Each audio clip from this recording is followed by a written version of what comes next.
Oke, eh, sekali lagi saya coba ulangi ya. Jadi kita sudah mempelajari filsafat teknologi dan pengantar filsafat, dan di filsafat teknologi seringkali kita berbicara soal etika. Nah, kita pada hari ini akan belajar bersama untuk memperdalam apa sih sesungguhnya etika itu.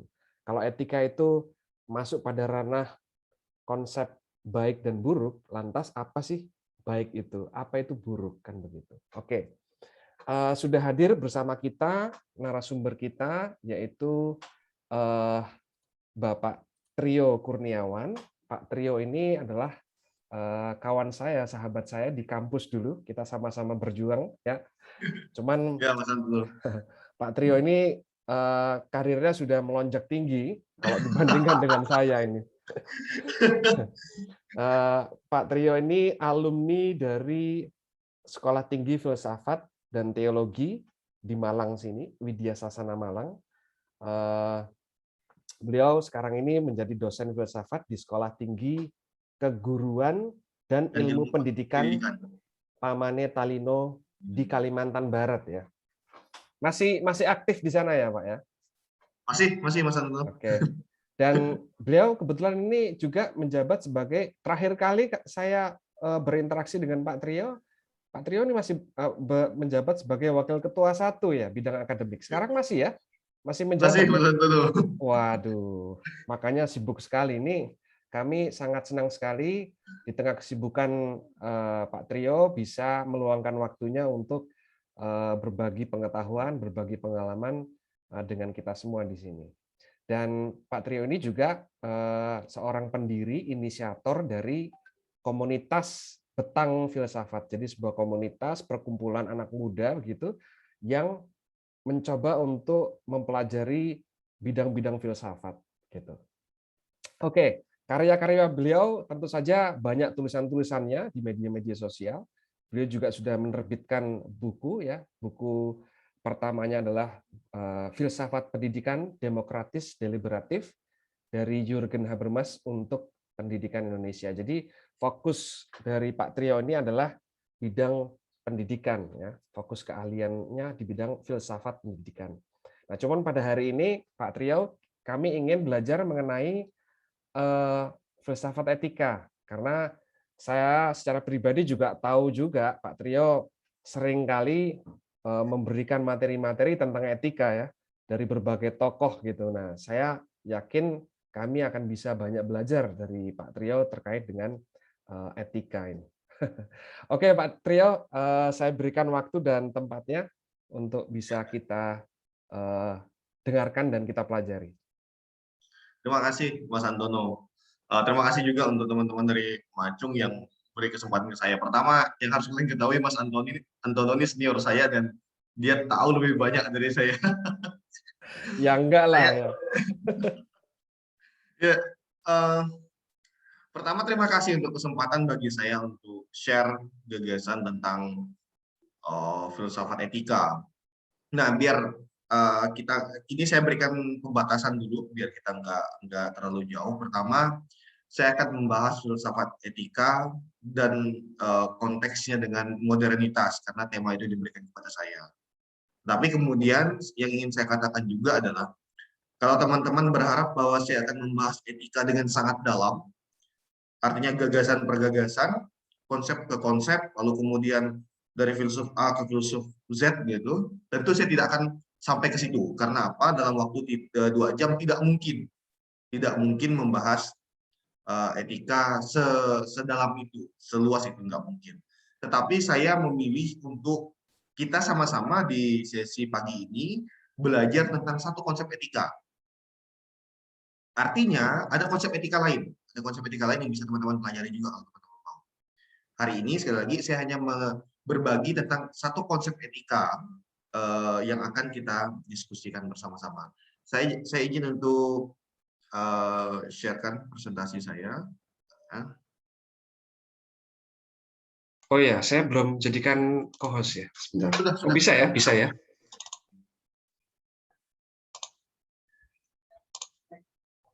Ya, terima kasih. Oke. Teman-teman semuanya, ketika saya diminta Mas Antono bulan lalu, saya ingat, untuk share tentang etika, tantangan di era modernitas, ada dua hal yang ada di kepala saya. Yang pertama, tentu saya senang. Saya selalu bilang ke Mas Antono bahwa sharing gagasan tentang filsafat, sharing gagasan tentang bagaimana karakter dibangun, sharing gagasan tentang bagaimana orang mencari dirinya, membentuk dirinya, itu merupakan hal yang sangat menyenangkan untuk saya. Sangat menyenangkan. Saya dan teman-teman dari Macung semua, kita sama-sama orang muda. Usia kita ini nggak jauh. Berdekatan lah. Saya kira kalian mungkin kelahiran 2000-an. Dan usia kita berdekatan. Artinya, apa yang kalian alami juga saya alami. Apa yang kalian temukan juga saya temukan. Apa yang kalian gelisahkan juga saya gelisahkan. Nah, itu sebabnya kemudian saya pikir, wow, ini sangat sangat seru sekali kalau ternyata misalnya kita bisa saling berbagi pengalaman satu sama lain, ide satu sama lain. Kemudian yang kedua yang muncul di kepala saya ketika Mas Antono membagikan term of reference-nya adalah ketika saya melihat etika di era modernitas. Saya tuh aja kadang-kadang mikir gini ya.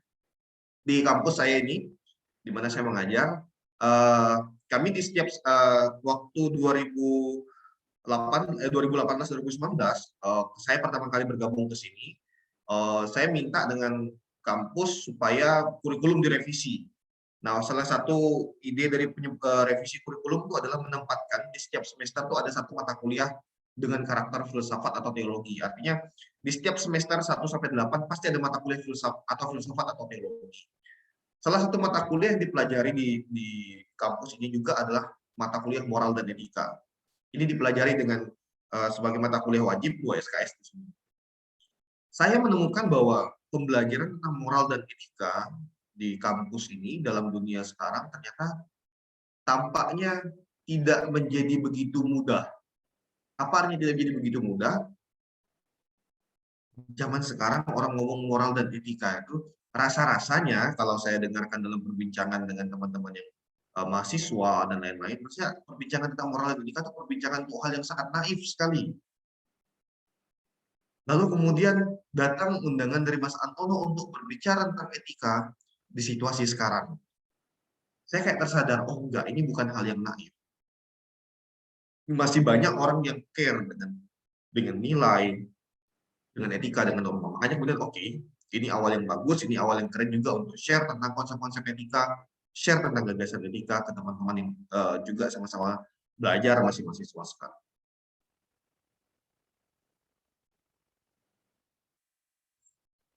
Saya punya pertanyaan sederhana, entah nanti kita akan jawab bersama.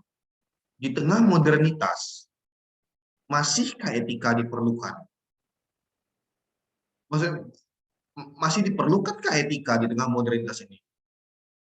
Ketika semua informasi bisa kita dapatkan bebas lewat gadget, lewat internet, lewat handphone kita.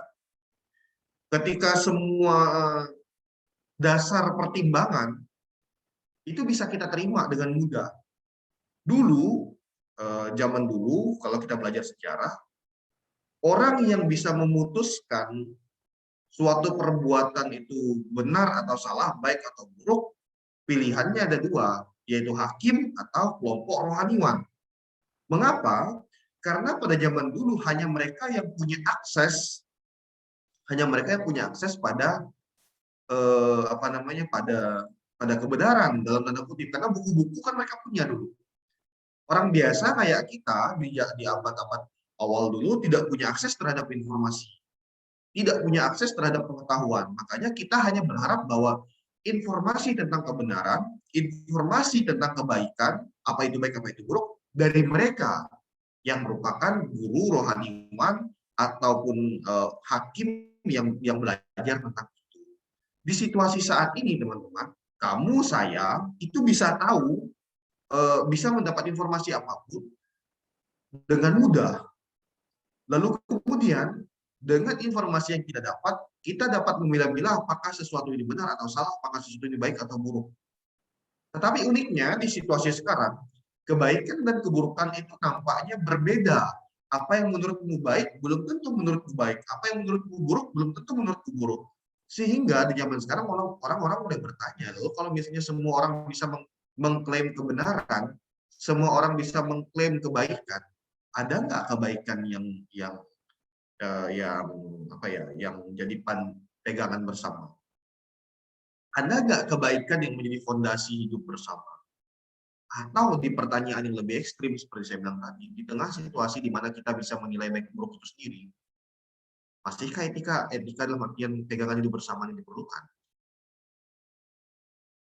Di situasi kita sekarang, masihkah etika diperlukan? Atau jangan-jangan orang-orang yang belajar tentang etika, orang-orang yang belajar tentang moralitas itu adalah orang-orang yang naif, yang di tengah dunia yang begitu berubah gini, dia tiba-tiba ingin jadi baik sendiri. Bukankah orang-orang yang seperti itu malah orang-orang yang dijauhi? Jangan-jangan teman-teman yang hari ini belajar etika juga adalah orang-orang yang mungkin akan dijauhi karena dianggap, wah naif banget zaman sekarang kok masih belajar etika, oh sok moralis, dasar orang ini apa namanya, dianggap kayak tukang klaim kebenaran, dia sendiri yang merasa paling baik. Ya, jadi itu tantangan sekarang, ini pertanyaan saya juga. Ini gambar dari Edward Munch, judulnya The Scream. The Scream ini gambar yang sangat sering saya perhatikan, sangat sering saya lihat. Terasa sekali bahwa di tengah ini gambar ini menjadi representasi bagaimana kepanikan, ketakutan orang-orang di tengah situasi modern. Di situasi saat ini orang-orang kemudian tampaknya oleh pelukis ini tidak menjadi baik-baik saja, orang panik. Orang takut tidak dikenal, orang takut tidak populer, orang takut tidak menjadi pujaan di situasi sekarang. Yang kemudian dampaknya adalah apapun dilakukan untuk menjadi populer, apapun dilakukan untuk menjadi terkenal. Lupakan soal etika, lupakan soal moral. Ini tantangan hari ini. Mari kita lihat satu persatu. Mari kita lihat sejarah singkat bagaimana modernisme lahir.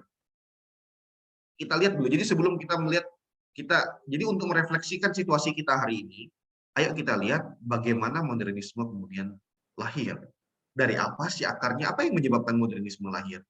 Apakah modernisme ini merupakan bentuk kehidupan yang sudah ada sejak dahulu atau tiba-tiba muncul? Mari kita lihat. Nah, mayoritas pemikir menyepakati, ini saya nggak tahu Mas Antono termasuk atau tidak, tapi mayoritas pemikir menyepakati bahwa modernisme itu saya ganti, bukan lahir. Saya ganti modernisme itu bermula dari pemikiran René Descartes, seorang filsuf Prancis yang dengan salah satu kalimatnya yang sangat populer itu adalah cogito ergo sum. Saya berpikir maka saya ada. Saya berpikir maka saya ada. Bahasa sederhana ini tidak saya anjurkan. Saya lebih menganjurkan teman-teman kalau mau membaca langsung bagaimana gagasan cogito ergo sum. Tetapi di sesi ini saya akan menyederhanakan. Ya, saya akan menyederhanakan. Cogito ergo sum, saya berpikir maka saya ada, itu sebenarnya sederhana pengen bilang kayak gini. Hai manusia, pikiranmu lah yang menentukan dirimu. Apa yang kamu pikirlah yang menentukan dirimu. Apa yang kamu pikirlah yang membuat dirimu itu ada. Sederhananya kayak gitu. Nah, tiba-tiba mungkin kalian nanya, kenapa kok tiba-tiba René Descartes ngomong bahwa manusia pikiranmu yang menentukan identitas dirimu, kok tiba-tiba dia ngomong gitu? Ada sejarahnya. Kita lihat. Jadi, teman-teman, pada masa sebelum René Descartes lahir, pada masa-masa itu abad ke-15-16, sebelum abad ke-16, dominasi gereja Katolik pada saat itu sangat dominan. Dominasi gereja Katolik pada saat itu begitu besar dalam kehidupan keseharian masyarakat. Tadi saya cerita di awal tentang bagaimana akses terhadap pengetahuan, akses terhadap informasi itu hanya dimiliki oleh kelompok-kelompok tertentu. inilah konteks yang kemudian melahirkan gagasan René Descartes. Jadi pada saat itu yang namanya perpustakaan, yang namanya sains, yang namanya teknologi, itu satu-satunya hanya diproduksi oleh gereja Katolik pada saat itu.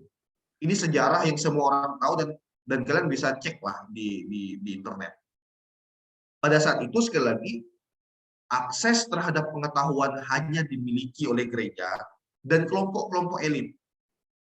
Tapi pada umumnya gerejalah yang memiliki akses terhadap pengetahuan, terhadap kebenaran. Yang dimaksud dengan gereja di sini adalah para rohaniwan, para biarawan. Itu yang dimaksud dengan gereja. Lalu orang biasa kayak saya, kayak kamu, kayak kita semua ini tidak punya akses terhadap pengetahuan. Karena perpustakaan hanya ada di biara-biara. Para peneliti pada saat itu adalah biarawan-biarawan. Kelompok biarawan itulah para peneliti pada saat itu. Nah, akibatnya yang boleh mengatakan benar atau salah itu hanya rohaniwan atau raja yang merupakan pribadi yang dipilih oleh gereja pada saat itu. Raja Prancis, Raja Italia, Raja Inggris bahkan dulu itu dipilih oleh gereja. Sehingga kalau misalnya ada masyarakat atau warga yang salah, gerejalah yang mengadili benar salahnya. Dan kebenaran itu sejauh yang diumumkan oleh gereja. Apa akibatnya? Akibatnya masyarakat hidup dalam, kalau bahasa saya sekarang, hidup dalam rezim kebodohan bertahun-tahun, berabad-abad. Dalam rezim kebodohan, rezim ketidaktahuan, berabad-abad. Sampailah kemudian ada para pemikir seperti Galileo Galilei yang kemudian dihukum mati karena idenya yang mengatakan bahwa pusat tata surya itu bukan bumi, tapi matahari. Kan dulu gereja, kelompok agamawan mengatakan bahwa bumi lah pusat tata surya. Tapi kemudian Galileo Galilei setelah mengikuti Kopernikus itu mengatakan bahwa pusat dari tata surya adalah matahari, bukan bumi. Akibatnya mereka dihukum mati. Itu contoh bagaimana gereja dengan doktrinnya pada saat itu, dengan dogmanya, menolak gagasan di luar dari diri mereka. Nah, René Descartes adalah orang yang kemudian menyuarakan dengan keras, bukan gereja yang menjadi sumber pengetahuan. Ini saya sekali lagi ya, saya bicara konteks sejarah.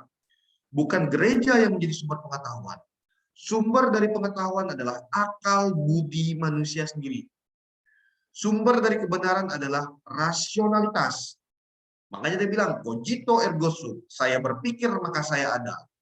Diri saya tidak ditentukan oleh otoritas gereja, tetapi diri saya ditentukan oleh pikiran saya. Makanya René Descartes disebut sebagai bapak rasionalisme, karena apa? Dia bilang rasionalitas nomor satu. Akal budi nomor satu. Akibatnya terjadi pergeseran. Sebelum René Descartes ada dari sisi politik ada Niccolò Machiavelli yang juga mengkritik gereja pada saat itu, kemudian memberikan gagasan-gagasannya, walaupun dengan perspektif yang berbeda. Ya, salah seorang filsuf politik Niccolò Machiavelli. René Descartes itu mengatakan pikiranmu lah yang menjadikan kamu ada. Mulai saat itu ditambah dengan revolusi Prancis, kebangkitan kebebasan dan kesetaraan pada saat itu, abad pencerahan, makanya kemudian orang mulai tidak peduli lagi dengan dogma-dogma gereja, lalu kemudian mulai berpikir bahwa manusia, setiap orang mampu membuat penemuan. Dengan bertumbuh pada kekuatan rasionalitasnya, manusia kemudian membuat banyak penemuan penting sehingga melahirkan cara berpikir modern. Cara berpikir modern adalah cara berpikir yang menggunakan akal budi manusia sendiri. Kemudian pada satu titik, ketika manusia mulai menggerakkan rasionalitasnya, lahirlah tahapan-tahapan revolusi industri. Revolusi industri pertama revolusi industri pertama itu muncul ketika James Watt itu menemukan mesin uap. Jadi gini teman-teman, ini kita sama-sama udah pernah belajar sejarah ya, bahwa sebelum revolusi industri pertama tuh orang misalnya kalau mau berlayar ya pakai kekuatan angin. Jadi kalau mau pergi dari tempat A ke tempat B yang harusnya kalau pakai mesin bisa dalam waktu 1 jam, kalau ya pakai kekuatan alam itu bisa jadi sampai seminggu, sehari, 2 hari, bisa contohnya kayak gitu misalnya. Nah, James Watt menemukan mesin uap sehingga proses produksi, proses transportasi bisa menjadi lebih efisien dan lebih murah. Tidak ada lagi permasalahan waktu dan tempat spesifik yang diperlukan untuk memproduksi sesuatu. Lihat, dengan kekuatan akal budi manusia, ditemukanlah mesin uap. Mesin uap ini membuat, saya harus minum dulu. Mesin uap ini kemudian membuat bahwa kita nggak perlu lagi pengetahuan dari gereja. Setiap kita itu punya kemampuan untuk memproduksi pengetahuan sendiri pada saat itu.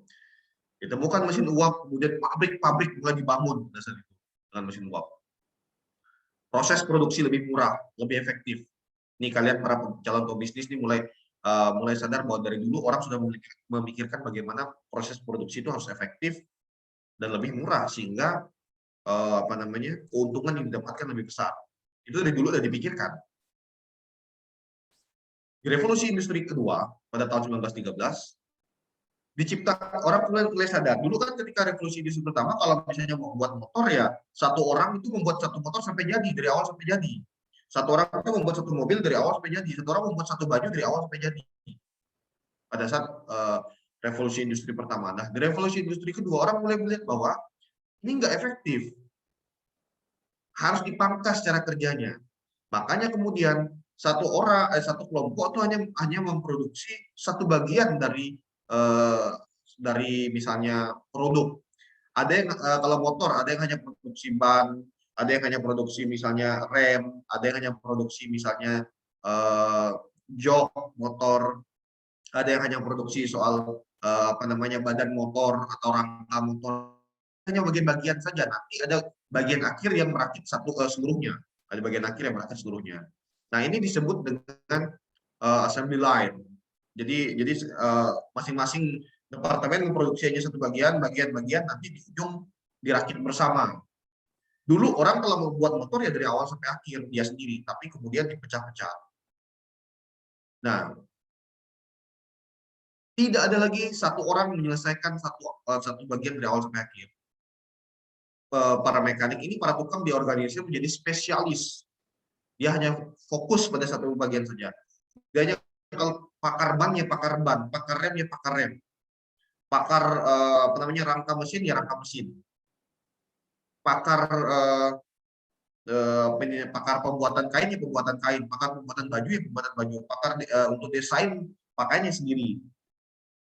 Dulu satu orang itu menguasai desain dari desain pakar kain sampai jadinya sendiri aja, tapi sekarang sudah pakai tim, sudah punya spesifikasi masing-masing. Itu revolusi industri kedua. Revolusi industri ketiga, ditemukannya namanya sistem komputer dan robot. Akhir abad ke-19, awal abad ke-20 juga. Di saat ini, dunia bergerak memasuki era digital pada saat revolusi industri ketiga ini. Ditemukannya komputer pada saat itu. Orang kalau berhitung nggak lagi pakai tangan, tidak lagi pakai mesin hitung semua yang manual itu, tapi sekarang waktu itu sudah mulai ada kalkulator. Dokumen tidak lagi menumpuk sampai satu gudang, sudah disimpan di dulu kalau kami dengan Mas Antoni tahu ada floppy disk, disket menyebutnya kayak gitu. Hanya berapa kecil sekali dulu kapasitasnya. Tapi orang dah nyimpan dokumen tidak lagi di berkas-berkas fisik, tidak lagi, tapi sudah mulai disusun. Itu revolusi industri ketiga. Sampailah revolusi industri keempat pada saat ini, di mana segala sesuatu terkoneksi dengan internet. Pabrik-pabrik itu sudah hampir tidak menggunakan banyak tenaga manusia lagi sekarang. Karena sudah menggunakan robot, kemudian juga sudah menggunakan artificial intelligence, dan lain-lain. Revolusi industri keempat. Tetapi teman-teman, yang mungkin kurang kita sadari adalah Tadi kita bicara tentang bagaimana kelahiran modernisme itu sebenarnya pengen supaya manusia itu menggunakan akal budinya, menggunakan pikirannya. Kalau kita dengar ya, tadi awal, pengen supaya manusia itu menjadi dirinya sendiri, mampu mencetuskan gagasannya, dia menaikkan martabat dirinya yang sebelumnya hanya budak pengetahuan, dia bangkitkan harkat dan martabatnya bahwa manusia itu super. Manusia itu bisa menciptakan sesuatu. Manusia bisa membuat penemuan. Intinya, modernitas pada saat itu lahir untuk menaikkan derajat manusia, menaikkan harkat dan martabat manusia. Tetapi, dalam perjalanannya, tampaknya modernisme gagal. Bagaimana kegagalan modernisme? Modernisme gagal dalam mengangkat harkat dan martabat manusia. Ada penindasan juga dan dominasi. Kalau teman-teman baca tentang apa namanya konsep-konsep Karl Marx, kritik-kritik Karl Marx, kelompok apa namanya Marxisme dulu, kalau teman-teman baca, sangat terlihat dengan jelas bagaimana di pabrik-pabrik yang disebut dengan pabrik modern itu, tenaga manusia itu benar-benar masih dieksploitasi pada saat itu. Padahal mesin-mesin sudah diciptakan, tapi eksploitasi terhadap manusia tetap terjadi. Anak-anak di bawah umur dipekerjakan. Sampai sekarang masih ada. Modernisme gagal mengangkat harkat dan martabat manusia.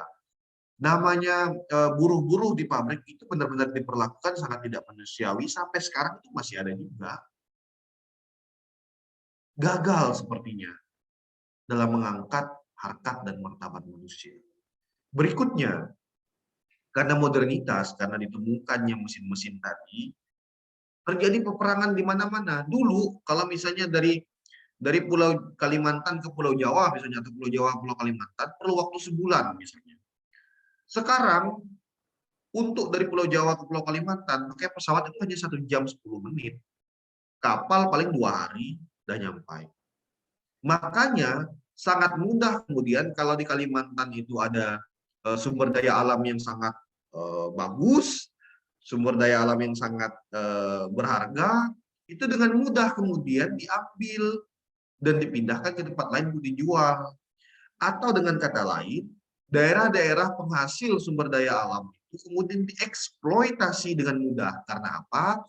Sudah ada kapal yang dengan mudah membawa hasil-hasil bumi, produk-produk dari tempat lain. Contoh, di Papua misalnya, emas-emas itu dengan mudah diambil, dibawa, dipindahkan ke Amerika, dipindahkan ke tempat lain. Dipindahkan ke apa namanya Pulau Jawa, Pulau Sumatera, apapun lah, saya nggak tahu.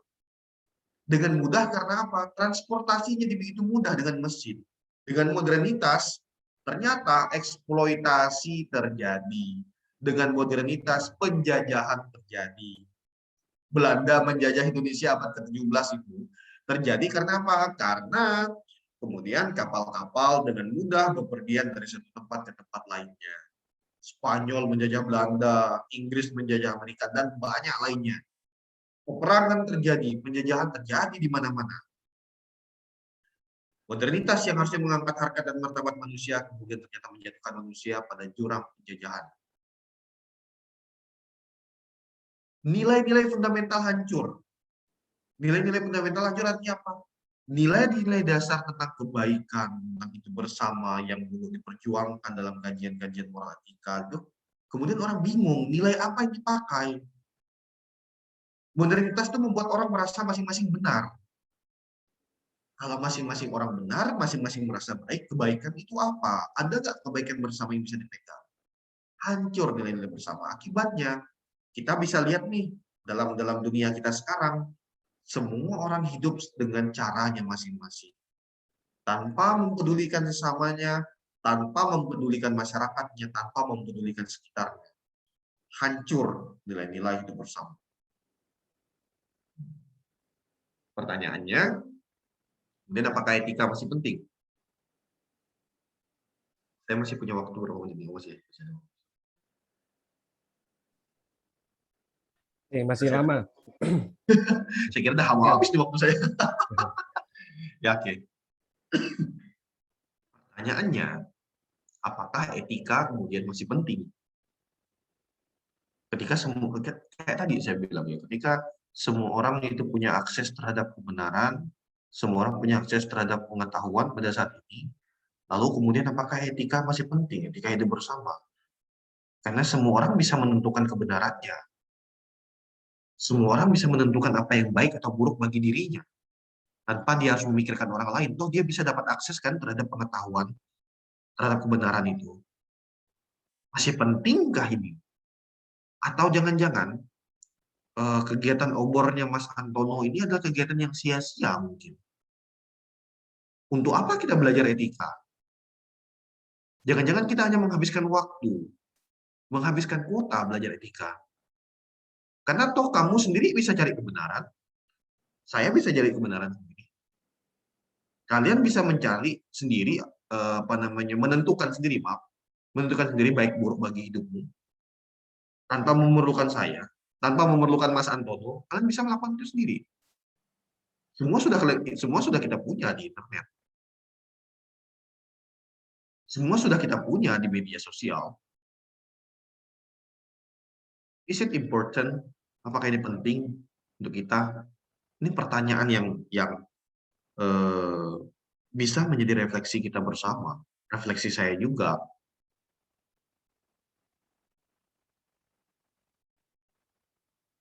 Situasi hari ini, orang menyebutnya postmodernisme.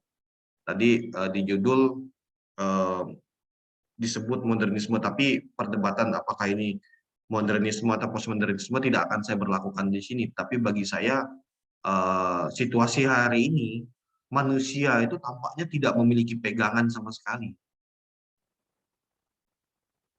Kalau kita refleksikan, tadi saya dengar bagaimana Advent cerita bahwa setelah dia mengikuti kegiatan ini, dia mulai berpikir tentang hidupnya, dia mulai merefleksikan hidupnya di awal perjalanannya di pagi hari ataupun ketika akan istirahat.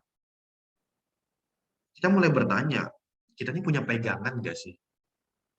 Bahkan saya tuh kadang-kadang nanya dengan mahasiswa saya di sini, apakah Tuhan itu masih menjadi peganganmu hari ini? Ketika kamu bisa melakukan apapun sendiri, ketika segala hal itu bisa kamu temukan jawabannya sendiri di internet, masihkah Tuhan itu menjadi pegangan kita? Secara teoritis kita bilang iya, tetapi dalam keseharian belum tentu. Namun saya merasa dan saya meyakini situasi hari ini manusia sangat membutuhkan, sangat memerlukan pegangan. Kalau enggak dia hilang hancur. Serbuan informasi dan kemudahan membuat nalar kritis manusia luntur. Dan kelompok rentan menjadi buih. Apa artinya? Saya tuh pernah nulis satu artikel jurnal. Judulnya itu rekonstruksi, ini bahasanya teknis sekali ya. Judulnya itu rekonstruksi nalar manusia era post-truth.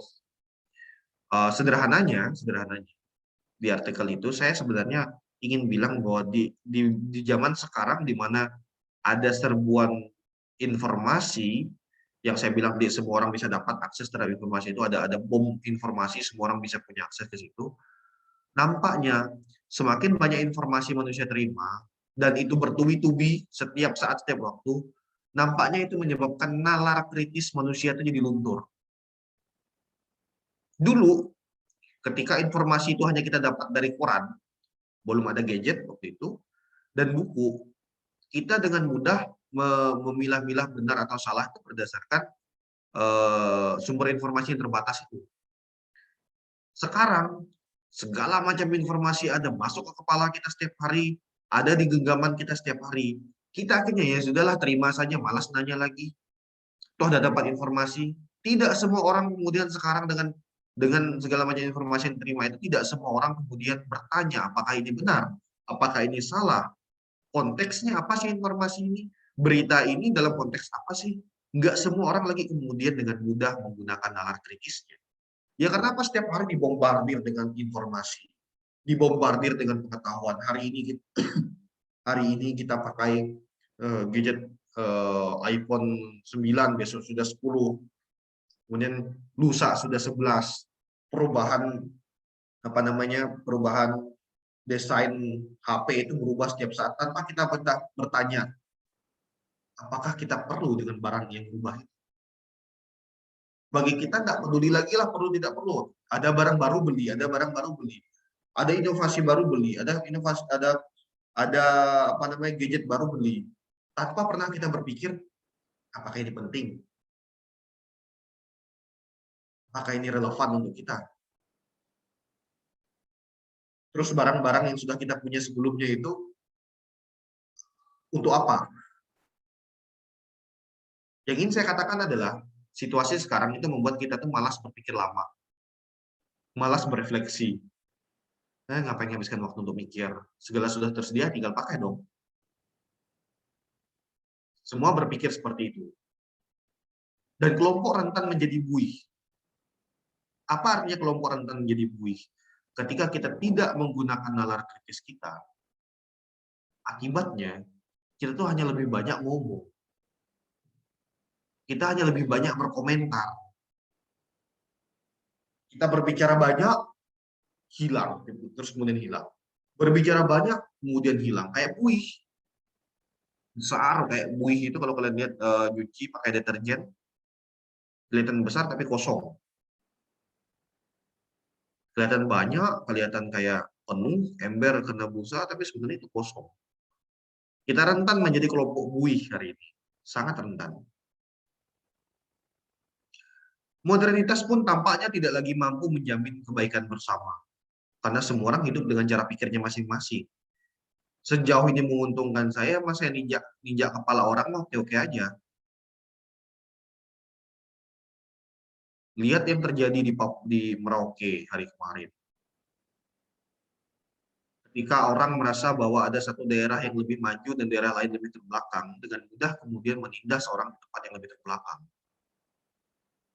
Dan itu sudah tersistem dalam kepala bahwa orang yang tidak maju ya orang terbelakang.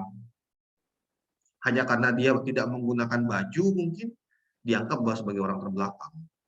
Lalu kemudian orang-orang datang sebagai pahlawan di tempat-tempat baru seperti itu, merasa bahwa dia bisa menyelamatkan segala sesuatu dan membasmi segala kejahatan. Tetapi kemudian tanpa sadar, manusia merendahkan manusia lain. Tanpa sadar. Modernitas, kemajuan di satu tempat itu membuat kita rentan untuk memandang tempat lain itu sebagai tempat terbelakang. Makanya saya tuh kalau diskusi dengan teman-teman dosen-dosen yang dari luar pulau Kalimantan biasa datang ke sini, itu saya kadang-kadang ketika saya diskusi sama mereka, saya bilang sama mereka kayak gini, kamu datang ke sini untuk apa? Kalau mau jadi pahlawan, jangan datang ke sini. Saya selalu kritisi seperti itu. Bukannya saya tidak respect dengan teman-teman yang baik hati datang, saya sangat respect. Tapi saya pengen memberitahu ke mereka, datanglah sebagai human being.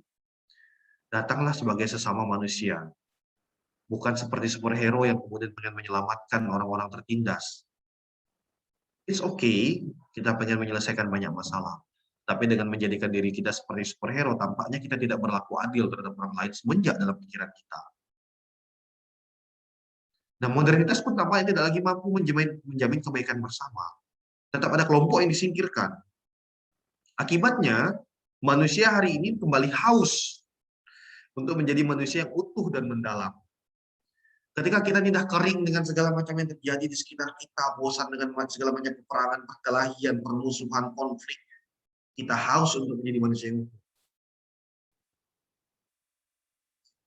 Kita haus hidup mendalam, reflektif. Manusia perlu pijakan yang kokoh.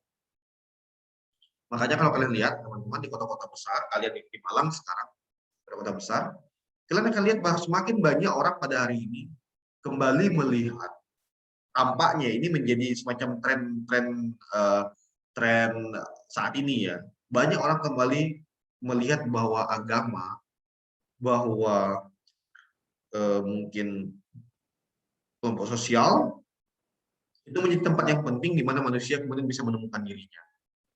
Kalau kalian lihat, ini kalau misalnya ada yang agama Muslim, ini pengajian-pengajian makin ramai.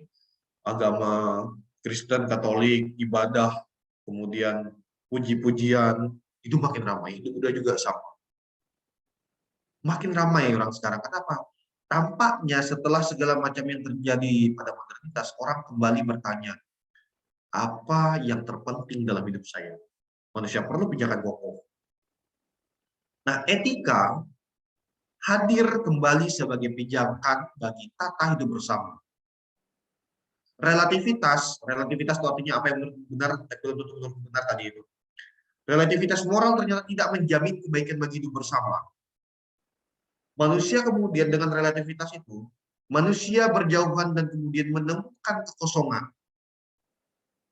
Tampaknya manusia menemukan kekosongan, makanya dia perlu pegang. Sekarang mari kita lihat apa itu etika. Kita akan lihat etika sekali lagi ya, ini tidak akan mendalam. Saya hanya mengajak teman-teman berpikir, lalu kemudian setelah ini teman-teman belajar dan cari tahu. Ini secara teoritis. Apa itu etika? Etika berasal dari bahasa Yunani ethos, yang berarti tempat tinggal yang biasa, pada rumput, kandang, habitat, kebiasaan, dan adat, dan lain sebagainya. Atau secara jamak, taeta itu artinya berarti adat kebiasaan. Secara lebih luas, etika dimengerti sebagai sebuah sistem nilai yang dianut dalam masyarakat. Jadi, etika itu sistem nilai yang dianut dalam suatu kelompok masyarakat tentang hal yang baik dan hal yang buruk. Sederhananya kayak gitu. Nah, teman-teman mungkin sering mendengar etika disebut sebagai filsafat moral. Atau orang menyebut etika dengan moral itu sama. Nah, sekali lagi nih, karena saya dengan Mas Antono satu bidang ilmu juga, satu tempat belajar dulu, saya nggak tahu Mas Antono setuju atau tidak tentang ini, tapi saya nggak setuju bahwa filsafat moral itu, ini diskusi yang sebenarnya tidak terlalu penting, tapi saya ingin menjelaskannya. Saya nggak setuju bahwa etika dengan moral itu sama. Saya kurang setuju. Moral pada dasarnya memang mirip dengan etika. Nah, dalam konteks pengetahuan, dalam konteks kajian, saya lebih setuju bahwa moral itu dilekatkan dengan teologi ketimbang filsafat. Jadi kalau etika itu dekat dengan filsafat, moral itu sebenarnya dekat dengan teologi. Apa perbedaannya? Kalau dalam etika, baik dan buruk itu merupakan pencarian rasionalitas manusia.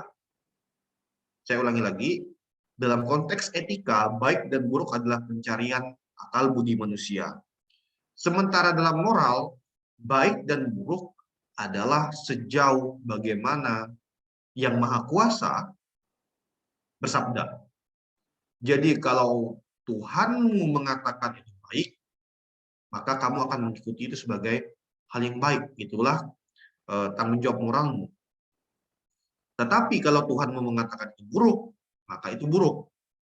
Tanggung jawab moralmu. Itu perbedaannya yang makanya saya jarang mau menggunakan istilah moral kalau dalam pembelajaran di filsafat. Saya lebih sering menggunakan etika.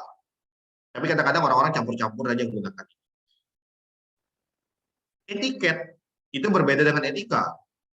Ketika etika adalah sebuah sistem nilai, maka etiket berkaitan dengan keseharian. Sopan santun, etiket itu lekat dengan sopan santun. Kalau misalnya manggil orang tua, tidak boleh manggil nama, nah itu etiket namanya. Hal-hal kecil sopan santun itu disebut dengan etiket. Itu penerjemahan praktis dari nilai-nilai etika, penerjemahan praktis. Kalau lewat orang tua harus agak nunduk dikit, itu etiket namanya. Hal-hal kayak gitu praktikal.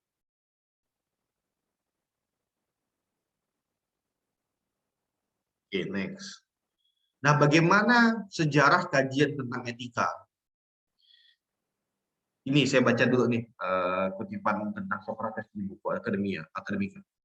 Adalah pandanganku, dan ini disetujui secara universal, bahwa Socrates adalah orang pertama yang memanggil filsafat keluar dari misteri-misteri yang terselubung dalam penyembunyian oleh alam sendiri, yang di atasnya semua filsuf sebelumnya sudah terlibat, dan membawanya menjadi subjek dari kehidupan keseharian, untuk meneliti keutamaan-keutamaan dan celah-celah, dan kebaikan dan keburukan secara umum, dan untuk menyadari bahwa hal-hal surgawi adalah jauh dari pengetahuan kita, atau juga sebagaimana diketahui secara penuh, tidak memiliki hubungan dengan hidup yang baik. Apa artinya dari ini? Ini ada tulisan Plato. Yang ingin Plato katakan sebenarnya adalah dulu-dulunya sebelum Sokrates, Sokrates ini salah satu filsuf ya. Semoga kemarin dalam pembelajaran filsafatnya sudah dijelaskan juga. Sokrates ini salah satu filsuf awal. Nah, Plato tuh bilang gini, sebenarnya para filsuf dulu udah bicara tentang filsafat, tentang kebijaksanaan, tetapi Sokrates lah yang tampaknya pertama kali merumuskan soal filsafat itu dalam keseharian manusia, dalam hal baik buruk. Singkatnya, Plato ini ingin mengatakan bahwa kalau ditanya kalau etika merupakan persoalan tentang baik buruk, maka Sokrates lah yang pertama kali mendiskusikannya. Makanya saya kemudian kadang-kadang setuju juga bahwa Sokrates itu bisalah kita sebut sebagai orang pertama yang melahirkan kajian etika. Nah, kapan etika mulai dipelajari? Tidak ada yang tahu persisnya. Sepertinya etika itu lahir ketika manusia pertama kali mulai berpikir tentang cara hidup seperti apa yang lebih baik. Jadi ketika orang-orang zaman dulu berpikir ini hidup yang baik gimana ya, buruk gimana ya. Tampaknya kayak gitulah pertama kali etika dipelajari. Kalau ditanya sama saya kapan pertama kali lahir, saya tidak tahu. Orang juga tidak tahu. Dari bukti-bukti sejarah ada kayak kitab Hammurabi di 1750 sebelum Masehi. Kitab Hammurabi itu kitab undang-undang di Babilonia pada saat itu. Berisi tentang hukum apa yang boleh dan tidak boleh, apa yang baik dan tidak baik bagi masyarakat Babilonia pada saat itu. Sudah ada contoh-contohnya. Bagaimana bentuk-bentuk legal dari etika dituliskan di kitab Hammurabi. Nah, di kitab suci Yahudi juga ditemukan tentang 10 perintah Allah, ada di situ. Di Timur Tengah, di Mesir misalnya, ditemukan daftar aturan yang berusia 3000 tahun sebelum era Kristianitas. Anggaplah era Kristianitas itu abad 60, ya berarti sekitar 3000 tahun sebelumnya. Ditemukan daftar aturan apa yang boleh dan tidak boleh. Di India sendiri kitab Veda itu di 1500 sampai 1200 sebelum Masehi berisi ajaran tentang kebijaksanaan bagi manusia. Ini kalau kalian tanya sama saya kapan etika lahir, ya saya nggak bisa tentukan, tapi dalam perjalanan sejarah muncul dokumen-dokumen tentang bagaimana manusia harus hidup baik atau hidup dengan benar di kelompok masyarakatnya. Sementara kalau kita ngomong tadi bahwa filsafat konsep etika sebagai sebuah ilmu itu dipelajari kapan? Kalau di filsafat barat yang mulai sejak Sokrates 470 sampai 399 sebelum Masehi. Ini sejarah etika. Nah, sebagai sebuah filsafat, etika itu termasuk sebagai cabang filsafat. Saya nggak tahu apakah kalian diajarkan tentang 4 pendekatan filsafat, tapi dari 4 pendekatan itu salah satunya adalah pendekatan soal kebaikan. Dalam hal ini etika dibahas di situ. Dalam konteks ilmu, etika adalah ilmu yang membahas manusia sejauh berkaitan dengan baik buruk. Etika itu tidak berarti pada soal yang konkret. Konkret itu maksudnya etika itu tidak hanya membahas tentang bagaimana manusia harus berperilaku dalam keseharian, itu konkret namanya.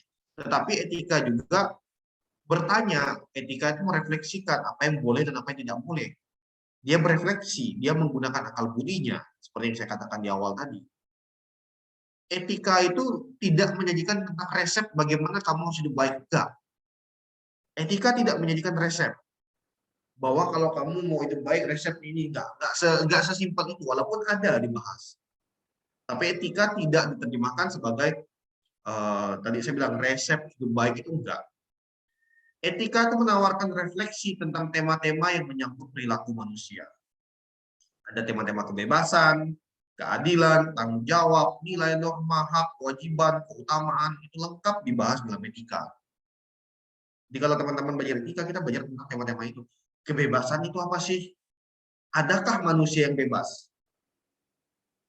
Kebebasan itu mungkin nggak? Contohnya, kayak kalian ngerasa bahwa hidup bebas itu penting, tapi adakah manusia yang bebas? Mungkinkah manusia bebas? Apakah sejak awal manusia itu dikutuk untuk dipenjara seumur hidupnya? Apakah kebebasan itu bisa dimiliki setiap orang? Ada nggak sih kebebasan itu?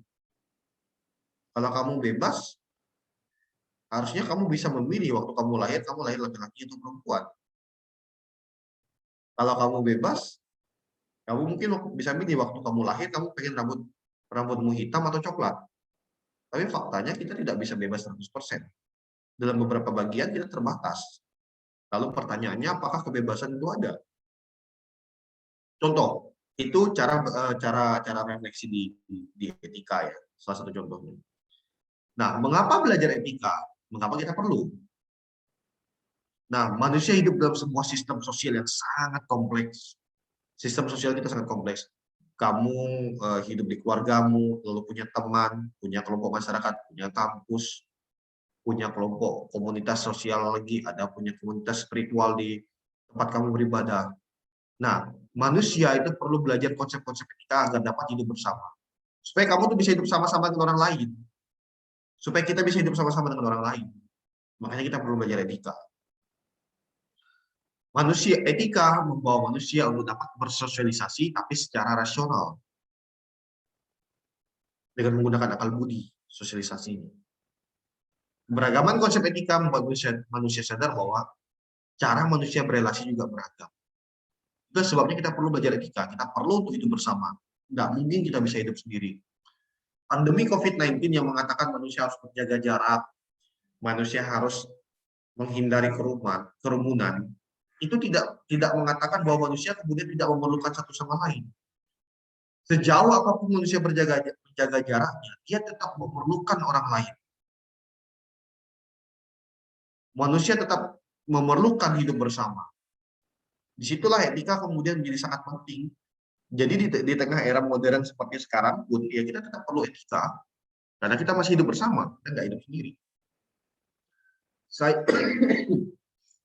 Saya akan mengajak teman-teman belajar satu konsep etika, yaitu prinsip dasar etika Plato, salah satu filsuf klasik.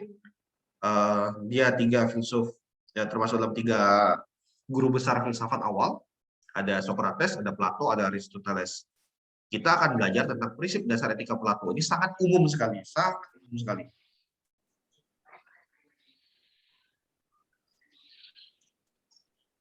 Menurut Plato, kebaikan tertinggi, tadi ingat ya, konteks etika pasti baik buruk. Menurut Plato, kebaikan tertinggi untuk manusia adalah kebahagiaan. Makanya saya sering bertanya kepada mahasiswa saya di sini. Nah, ini unik nih, teman-teman. Mahasiswa saya ini berasal dari pedalaman Kalimantan. Jangan pikirkan bahwa mahasiswa di tempat saya itu memiliki pengetahuan yang sama dengan teman-teman di sini, di Pacung.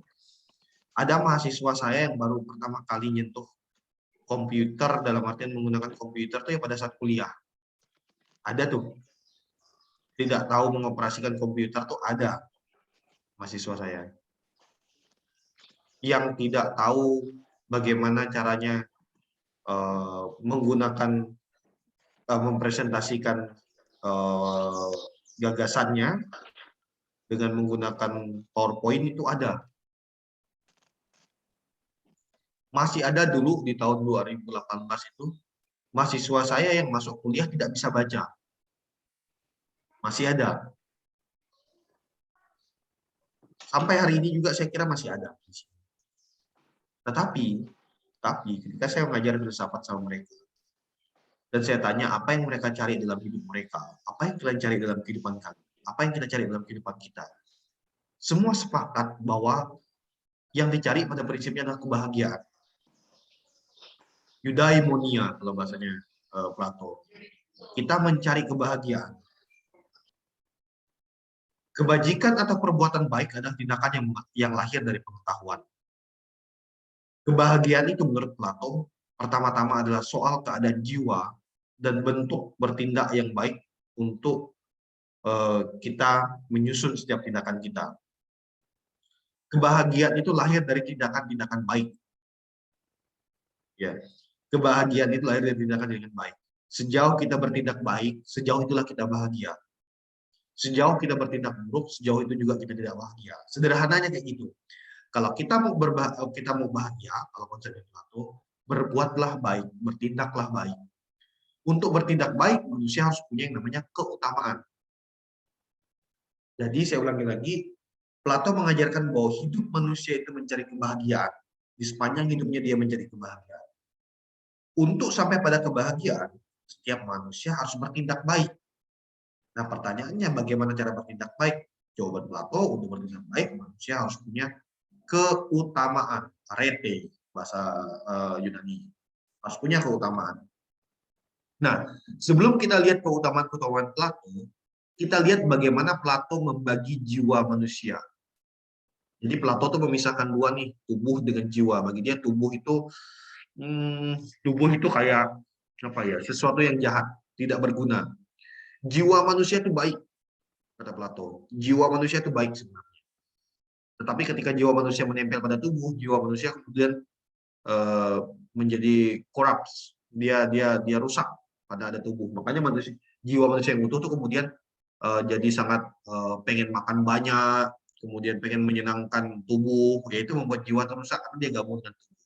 Bagaimana kemudian pembagian jiwa manusia menurut Plato? Di bagian atas itu ada namanya logistikon di wilayah kepala. Itu logistikon. Biasanya kata Plato, orang yang menggunakan kemampuan logistikon itu adalah para filsuf karena dia gunakan akal budinya. Makanya Plato bilang, pemimpin yang baik harusnya filsuf. Kenapa? Dia pakai otak. Dia pakai akal budinya. Logistikon. Lalu kemudian keutamaan yang muncul adalah kebijaksanaan. Kenapa? Para filsuf dengan akal budinya, dia melahirkan keutamaan kebijaksanaan. Di bagian kedua, di bagian dada, itu namanya tumos. Tumos ini dimiliki oleh para prajurit di wilayah dada. Kenapa? Keutamaan yang muncul di situ adalah keutamaan keberanian. Makanya para prajurit itu berani.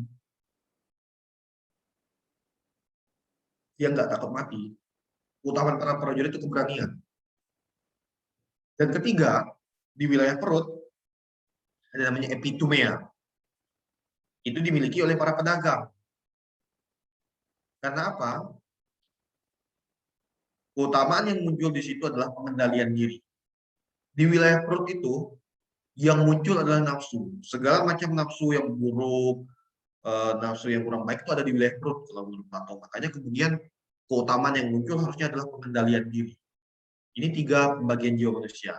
Kita akan melihat keutamaan-keutamaan itu dalam 3 konsep. Plato bilang, human behavior flows from 3 main sources: desire, emotion, and knowledge. Desire itu terjemahnya, saya nggak setuju terjemahnya nafsu juga sih. It's okay lah, nafsu, emosi di dada, dan knowledge kepala. Nah, hidup berkeutamaan merupakan soal dasar dari etika Yunani. Hidup berkeutamaan itu berkenaan dengan bagaimana manusia harus hidup dengan baik, tadi saya bilang. Keutamaan itu berkenaan dengan soal hidup baik, bermutu, bernilai, berkualitas maksimal. Dan kebaikan itu dasar dari segalanya. Kebaikan itu menjadi semacam magnet di mana manusia itu selalu merasa pengen berbuat baik. Manusia pengen bertindak baik. Makanya ketika manusia seandainya bisa melihat kebaikan, dia akan sangat bahagia. Memandang kebaikan tuh ya kayak kebahagiaan tersendiri. Apalagi kalau kita bisa hidup baik. Kadang-kadang ya, kadang-kadang saya sering diskusi sama anak-anak. Pencuri itu jahat atau baik? Saya sering nanya sama mereka. Mereka bilang jahat, Pak. Dan saya bilang gini, bukankah pencuri itu baik ya? Mereka tanya, kenapa, Pak? Ya mungkin ya pencuri itu berbuat gitu ya karena dia merasa bahwa mencuri itu baik, jadi berbuat baik. Yang ingin saya katakan adalah setiap orang ingin mengejar kebaikan tapi dalam versinya masing-masing. Makanya sekarang penting akal budi untuk memisahkan mana yang kebaikan yang hakiki, mana kebaikan yang palsu. Keutamaan pertama adalah kebijaksanaan, Sophia. Keutamaan tertinggi adalah kebijaksanaan yang dirumuskan Plato sebagai memahami ide kebaikan. Jadi kalau kamu bijaksana, kamu tahu konsep kebaikan. Semakin sering kamu menggunakan akal budimu untuk berpikir, untuk membangun nalar kritis, semakin kamu memahami ide-ide kebaikan. Para filsuf adalah orang-orang yang memiliki pengetahuan yang benar tentang kebaikan. Ini saya bilang tadi itu. Ada yang orang merasa mau mencuri itu hal baik saja untuk memenuhi kebutuhan keluarga. Tetapi itu kebaikan yang palsu. Para filsuflah yang memiliki pengetahuan yang benar tentang kebaikan. Karena itu mereka mampu memimpin negara, saya bilang tadi. Filsuf itu memiliki kualitas yang cocok untuk pemerintahan karena memiliki pengetahuan tentang kebajikan. Sekaligus para filsuf biasanya orang yang baik dan benar ini secara teoritis. Saya nggak katakan bahwa orang belajar filsafat itu semuanya baik. Tapi paling tidak mereka mengejar kebijaksanaan. Makanya kita, para mahasiswa setiap hari, kejarlah kebijaksanaan. Kamu kuliah, kamu belajar, kamu bekerja, kejarlah kebijaksanaan. Itu keutamaan yang sangat penting. Setiap hari carilah kebenaran. Carilah kebijaksanaan. Bertanyalah. Gali hidupmu. Itu keutamaan tertinggi, kata Plato. Silakan dibaca aja isinya. Yang kedua adalah keberanian, keutamaan keberanian. Andrea. Bagi Plato, keberanian adalah semacam keselamatan. Apa itu keberanian? Kata Plato, keberanian adalah mengetahui apa yang tidak harus ditakuti. Tetap Plato menekankan pentingnya rasionalitas akal budi. Keberanian adalah mengetahui apa yang tidak harus ditakuti. Benar bahwa keberanian ada hubungannya dengan ketakutan. Namun keberanian dalam arti yang lebih besar adalah perhatian tanpa pamrih kepada orang lain. Artinya di sini Plato pengen bilang, dengan berani kamu tahu apa yang harus kamu takuti, yang tidak harus ditakuti. Lalu kemudian dengan keberanian kamu mampu bergerak keluar dan nolong orang lain. Keberanian itu tidak untuk diri sendiri tapi dibawa keluar. Kalau kamu berani, harusnya kamu bisa berbuat lebih untuk orang lain. Itulah keberanian. Dan yang ketiga, pengadilan diri atau ugahari. Ugahari merujuk pada kebersihan jiwa. Jiwa yang bersih mampu membuat penilaian yang baik sehingga tindakannya terukur. Artinya teman-teman, para mahasiswa, sejauh kita setiap hari membersihkan jiwa kita, membersihkan pikiran kita, kita mampu memisahkan apa yang baik, apa yang tidak baik, sehingga setiap tindakan kita terukur. Kita nggak buat keputusan itu sembarangan. Kita nggak membuat kebijakan itu sembarangan. Kenapa? Jangan contoh tadi Mas Antono bilang bahwa saya menjadi bagian dari salah satu unsur pimpinan di kampus. Tidak mudah untuk membuat kebijakan. Tidak mudah. Ketika ada mahasiswa bermasalah misalnya, tidak mudah bagi saya untuk membuat keputusan. Karena apa? Saya harus melihat dengan jeli apakah keputusan saya itu didasari oleh rasa marah, didasari oleh misalnya emosi yang sangat labil, atau keputusan yang saya ambil itu benar-benar demi kebaikan diri saya, kebaikan diri mahasiswa tersebut atau dosen tersebut, atau demi kebaikan bersama. Jadi dengan jiwa yang bersih, nurani yang bersih, kita mampu membuat penilaian yang baik. Sehingga sekali lagi semua tindakan kita terukur. Kita tidak serampangan mengambil keputusan. Nah, ini salah satu keutamaan yang muncul juga, yaitu keadilan. Kaiosune. Keutamaan keadilan menurut Plato merupakan kontrol atas tiga keutamaan lainnya.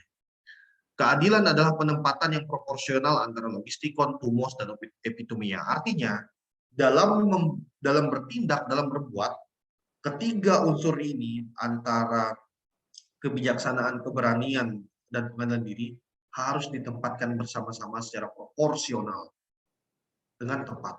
Itulah keadilan. Nah, terakhir, bagaimana suara etika di tengah dunia hari?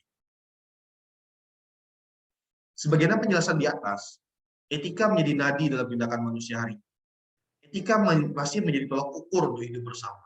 Masih saya katakan. Dan bahkan harus digali lebih dalam. Pada titik lainnya, penggalian atau refleksi tentang etika seakan tidak pernah habis digali. Manusia akan selalu bertanya setiap saat. Nah, teman-teman, ini pesan untuk kita semua. Di tengah riuh politik, ekonomi, sosial, budaya, dan banyak aspek lainnya, etika akan selalu mendapat tempat untuk bersuara. Saya nggak tahu apakah kalian orang yang sangat melek dengan politik yang terjadi di negara kita hari ini. Apakah politik sudah benar-benar menyuarakan kepentingan bersama? Apakah keadilan sudah diberlakukan di tempat kerja atau komunitas kita? Apakah hukum kita sudah benar-benar berpihak pada kebenaran? Atau yang lebih simpel lah pertanyaannya, tentang vaksinasi COVID-19 misalnya. Apakah kita tipikal orang yang dengan egonya, kemudian mengampanyekan bahwa vaksin itu tidak boleh, sehingga makin banyak orang mati? Saya tuh nggak habis pikir di zaman sekarang, di mana semua orang bisa punya akses terhadap segala sesuatu itu. Masih ada orang yang kemudian bebal untuk mementingkan dirinya sendiri dan tidak memperhatikan data hidup bersama. Tidak mau divaksin dengan alasan yang tidak masuk akal.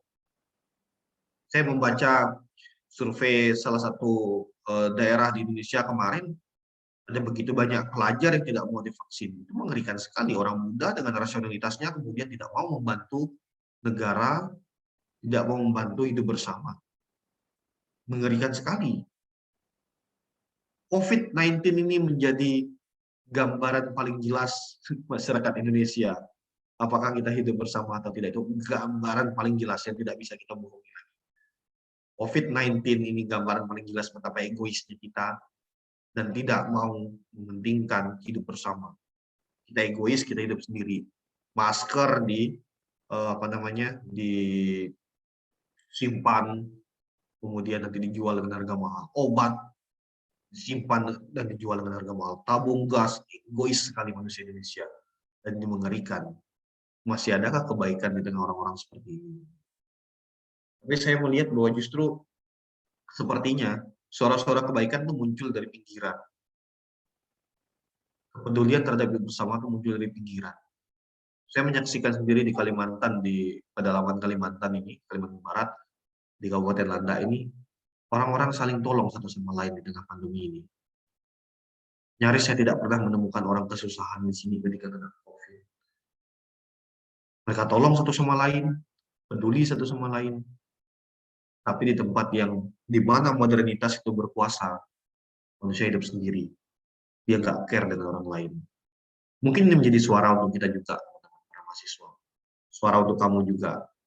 Do you care? Apa kamu peduli dengan orang lain? Itu menjadi hal yang bagi saya refleksi kita bersama. Saya berharap kita masih bisa menjadi orang baik, orang yang beretika di tengah modernitas sekarang. Terima kasih. Oke, terima kasih Pak Trio. Saya sangat menikmati sekali presentasi yang disampaikan oleh Pak Trio mengenai etika, meskipun tadi sudah disinggung juga bahwa etika itu, filsafat etika itu sangat luas sekali, juga berbicara mengenai keadilan, berbicara mengenai kebijaksanaan, berbicara mengenai macam-macam ya tema-tema yang bisa diperdalam lagi. Pak Trio tadi sudah memberikan kita sebuah gambaran yang sangat jelas bagaimana sejarah perkembangan peradaban manusia, peralihan dari era abad pertengahan yang didominasi oleh aspek-aspek keagamaan, religiusitas, bergeser ke era modern. Titik tekannya tadi sudah diberikan oleh Pak Trio bahwa peralihan itu muncul ketika para pemikir-pemikir itu mulai berani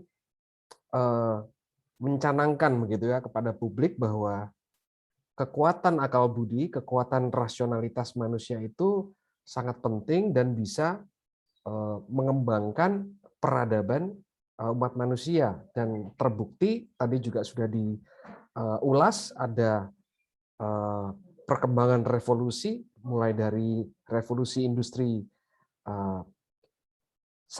sampai revolusi industri 4 begitu ya. Kemudian Pak Trio juga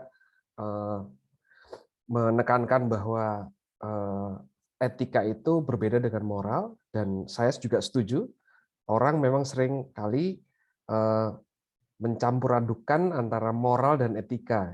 Moral itu adalah konsep bagaimana manusia itu harus hidup, harus bertindak. Jadi sudah ada norma-normanya. Seperti tadi yang dikatakan Pak Trio bahwa norma-norma itu datang kerap kali dari agama, kan begitu. Nah, sementara etika ini lebih kepada sebuah tindakan refleksi manusia untuk memikirkan bahwa tindakannya itu apakah etis atau tidak etis, atau tindakannya itu baik atau buruk, begitu kira-kira. Nah, kemudian Pak Trio mulai masuk pada gagasan etika yang dicanangkan oleh salah satu filsuf ternama era Yunani klasik, yaitu Plato. Ya, Plato. Ada konsep 3 bagian dari jiwa manusia. Ada logistikon, yaitu rasionalitas, yang mengarah pada orang yang bisa berpikir rasional untuk mencapai kebijaksanaan. Kemudian tumos, sebuah harga diri, sebuah pride begitu, dan yang paling rendah, tapi juga tidak bisa kita elakkan, yaitu nafsu begitu ya, hasrat. Nah, di sini Pak Trio menekankan bagaimana etika itu bisa muncul ketika manusia itu mampu mengendalikan ketiga bagian dari konsep jiwa tadi ini secara adil dan bisa menempatkan diri dalam situasi-situasi kondisi tertentu untuk mana yang bisa kita kendalikan antara satu dengan yang lainnya, sehingga bisa tercipta suatu konsep keadilan. Oke, kira-kira itu yang bisa saya simpulkan untuk materi yang disampaikan oleh Pak Trio. Kita masuk pada tanya jawab ini, Pak Trio. Ini sudah ada satu orang yang bertanya, cuman pertanyaannya ada beberapa pertanyaan. Yang lainnya jika ingin bertanya boleh, silakan bertanya untuk masukkan pertanyaannya pada kolom chat, atau mungkin bisa langsung bertanya open mic begitu ya, supaya ada interaksi lebih enak begitu. Boleh gitu ya. Oke, pertanyaan pertama ini Pak Trio, dari Luciana punya 4 pertanyaan. Kita jawab satu-satu dulu ya, ini sebelum ada pertanyaan lanjutannya. Yang pertama begini. Oh ya, Luciana mau langsung Enggak, Pak. berinteraksi? Ini pertanyaan dari teman saya Michael Julius. Soalnya suaranya tadi putus-putus di sana, jadi saya bantu sampaikan pertanyaannya aja, Pak. Gitu. Oh, begitu. Oke, oke, baik. Jadi pertanyaan dari Michael Julius karena mungkin koneksinya berarti ya. Oke, berarti kita bacakan saja nih ya. Yang pertama, jika para revolusioner dulu menginginkan modernisasi sebagai peningkatan harkat dan martabat, mengapa semakin lama secara kompleksitas harkat dan martabat itu semakin terdegradasi? Nah, ini sebenarnya tadi sudah sempat cukup disinggung tadi ya sama Pak Trio di awal ya, mengenai perkembangan sejarah modernitas ya, dan mengapa etika itu semakin pudar. Mungkin bisa ditegaskan kembali Pak Trio. Makasih nih pertanyaan. Saya baca tulis pertanyaannya keren-keren tuh. Intinya nanti gini ya, ada hal yang saya ketahui akan saya jawab, yang tidak saya ketahui tidak akan saya jawab, daripada saya menyesatkan kalian nanti. Gini, sebenarnya gini, niat baik modernisme adalah untuk meningkatkan harkat dan martabat manusia. Saya setuju dengan ide René Descartes dulu, bahwa dengan menggunakan akal budi manusia bisa menjadi sangat hebat, dan terbukti sekali, cogito ergo sum, saya berpikir saya ada, itu menyebabkan kita dididik hari ini dengan segala macam temuan-temuan gila yang dihasilkan oleh akal budi manusia. Itu terbukti. Cuman yang kemudian menjadi pertanyaan kita adalah kemudian kenapa penghargaan terhadap martabat manusia, penghargaan terhadap diri manusia itu semakin berturun. Nah, ada satu sisi dari manusia yang kemudian sepertinya tidak tersentuh dalam modernisme, yaitu sisi etis tadi saya bilang, sisi etika. Itu tersentuh kenapa gini? Kalian nanti ada satu filsuf Inggris, namanya Thomas Hobbes. Thomas Hobbes, kalian bisa googling nanti. Nah, Thomas Hobbes tuh mengeluarkan salah satu teorinya tentang kondisi asali manusia. Maksudnya gini, kalian bayangkan, ini kita sama-sama berimajinasi ya, kita berimajinasi.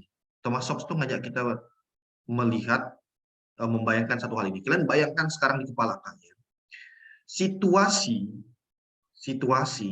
di mana negara belum ada, di mana aturan tidak ada.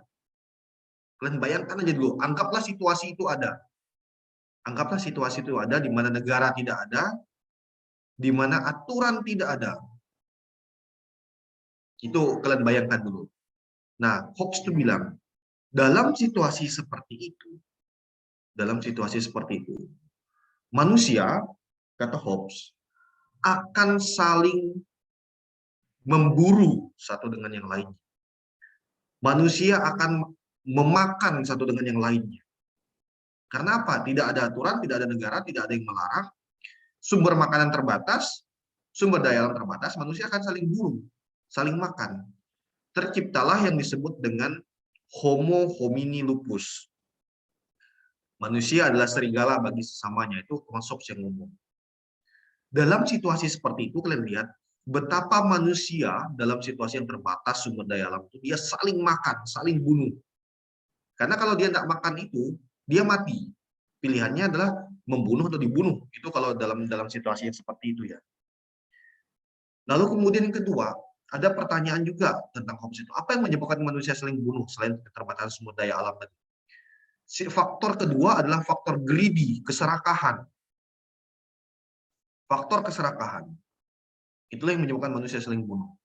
Nah, saya balik ke pertanyaan tentang mengapa modernitas kemudian membuat harkat dan martabat manusia itu menjadi jatuh, menjadi rapuh.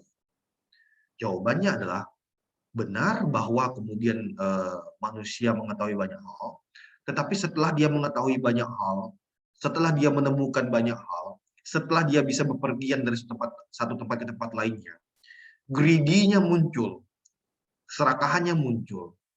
Dia sadar bahwa dia perlu menjadi besar dan perlu menjadi kaya.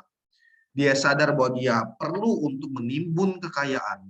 Makanya kemudian dia bisa mengeksploitasi orang lain atau mengeksploitasi tempat lain. Walaupun dia mengetahui kebenaran, dia mengetahui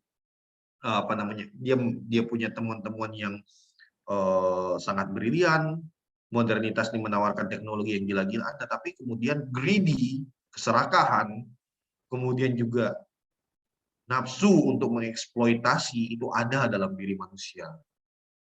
Makanya kemudian tetap modernitas ternyata tidak menyelesaikan persoalan itu. Modernitas hanya memperluas cara eksploitasi. Modernitas itu kemudian tetap menghancurkan martabat manusia dalam arti tertentu. Itu jawaban saya kalau kamu tanya mengapa tetap ada kejatuhan martabat manusia setelah modernitas. Semoga membantu. Ya, oke. Tadi juga sempat Pak Trio di awal presentasi tadi mengungkapkan soal ini, Pak, di mana pada era modern saat ini kemudahan informasi itu sangat bisa ya. Nah, tetapi ini juga justru malah dapat melunturkan kekritisan nalar seseorang gitu. Ini apakah mungkin ini juga salah satu sebabnya ya? Dan kenapa bisa nggak coba dijelaskan secara lebih dijabarkan lebih lanjut lagi, mengapa kemudahan informasi itu justru bisa menumpulkan kekritisan orang, sehingga orang nggak bisa memikirkan lagi apa itu baik, apa itu buruk, dan seterusnya itu. Iya, makasih Mas Antono sudah diingatkan. Saya lupa siapa penulisnya. Saya pernah membaca bahwa kemudahan informasi, kemudian bom informasi yang selalu datang kepada setiap saat itu membuat manusia itu tidak lagi pengen tahu, mencari tahu. Tetapi gini, biar sederhananya, dulu ketika informasi hanya ada di koran atau di televisi, kita tuh pengen tahu, ih ini apa sih informasinya? Ini apa sih kabarnya? Ini yang benar apa sih? Kita pengen tahu. Sekarang ketika kita mau tahu, itu informasi nggak kita kejar, itu datang saja ke kita setiap saat. Akibatnya kita nggak punya rasa untuk mencari tahu lagi. Kenapa? Kita tahu setiap hari kita akan diberikan informasi itu. Akibatnya teman-teman, nalar kita itu terlatih untuk tidak mau nanya lagi. Kita nggak lagi dilatih untuk mau nanya. Kenapa? Kita tahu bahwa kita akan dikirimi informasi setiap saat. Kapanpun kamu buka HP-mu, HP saya nggak kelihatan. Kamu buka HP-mu, kamu akan tahu bahwa informasi datang ke kamu setiap saat. Dan akhirnya apa? Kenapa saya harus bertanya tentang baik? Ini secara tidak sadar ya. Kenapa saya harus bertanya tentang ini benar atau salah? Oh nanti pasti ada klarifikasi kok. Nggak perlu kita tunggu, nanti pasti ada klarifikasi. Itu seleb TikTok yang barusan buat pesta di PPKM itu, kita nggak perlu cari tahu benar atau salahnya, nanti pasti muncul video klarifikasi. Ya malas sendiri kita, akhirnya malas bertanya. Itulah kemudian yang menyebabkan teman-teman, kalau misalnya ada satu kelompok, satu orang yang bertindak jahat, menindas orang lain, kelompok yang menindas orang lain, dan itu terjadi di depan kita nggak peduli. Ya nanti paling ada klarifikasinya. Kita nggak lagi mau peduli tentang hidup bersama. Ya karena kita dilatih kemudian untuk tidak mengkritisi itu. Dilatih secara tidak sadar, kita dilatih untuk tidak menjadi kritis. Itulah yang menyebabkan martabat kita, kepedulian kita terhadap orang lain menurun. Menurut saya, ini bisa dibantah ya, tapi ini menurut saya. Terima kasih. Ya, saya setuju sekali ya. Justru malah ya karena kemudahan itu ya, Pak ya. Karena informasi itu sangat mudah untuk diakses, bukan hanya mudah, tapi dengan sendirinya datang. Jadi kita juga akhirnya tidak terlatih untuk berpikir. Kalau informasi itu sulit untuk dicari, otomatis kan kita akan berpikir ya. Kita akan berpikir dan kita akan mencari informasi. Tapi karena informasinya datang dengan sendirinya ya sudah. Jadi otak ini jadinya nggak terlatih untuk berpikir untuk mencari informasi. Ada informasi yang datang gitu, nanti kita lihat ini hoax apa bukan ya? Nah udah nanti kan ada klarifikasinya. Saya tuh punya mahasiswa Mas Andnu. Kemarin kan mau ada vaksin nih di kampus saya, vaksinasi nih di kampus. Ada mahasiswa ya saya, Pak, saya nggak izin nggak vaksin ya Pak. Kenapa? Saya takut kejang-kejang. Bagi saya gila, di tempat sejauh ini kemudian orang tidak memfilter, semua masuk begitu saja dan dianggap sebagai benar. Ya, itu contoh kecil. Ya. Wah, ya bahaya sekali ya. Dan karena dia tidak bisa memfilter, karena informasi datang begitu saja, keputusan dia untuk tidak vaksin itu bahkan bisa berdampak negatif pada atau bisa merugikan orang lain gitu. Dampaknya itu begitu luas. Ya. Hidup hari ini itu kemudian tidak menjadikan kita itu care dengan orang lain. Karena apa? Kita udah punya segalanya lewat HP, lewat gadget, kita punya segalanya. So kenapa saya harus care dengan orang lain ketika saya bisa memenuhi semua apa yang saya mau? Akhirnya soal vaksinasi itu hanya soal apakah ini untung untuk saya atau enggak. Kita nggak pernah berpikir bahwa ini baik untuk hidup bersama, itu nggak dipedulikan lagi. Itu masalah cacat etika dalam modernitas itu di situ menurut saya. Kita nggak peduli dengan orang lain. Kita hanya peduli dengan diri kita sendiri.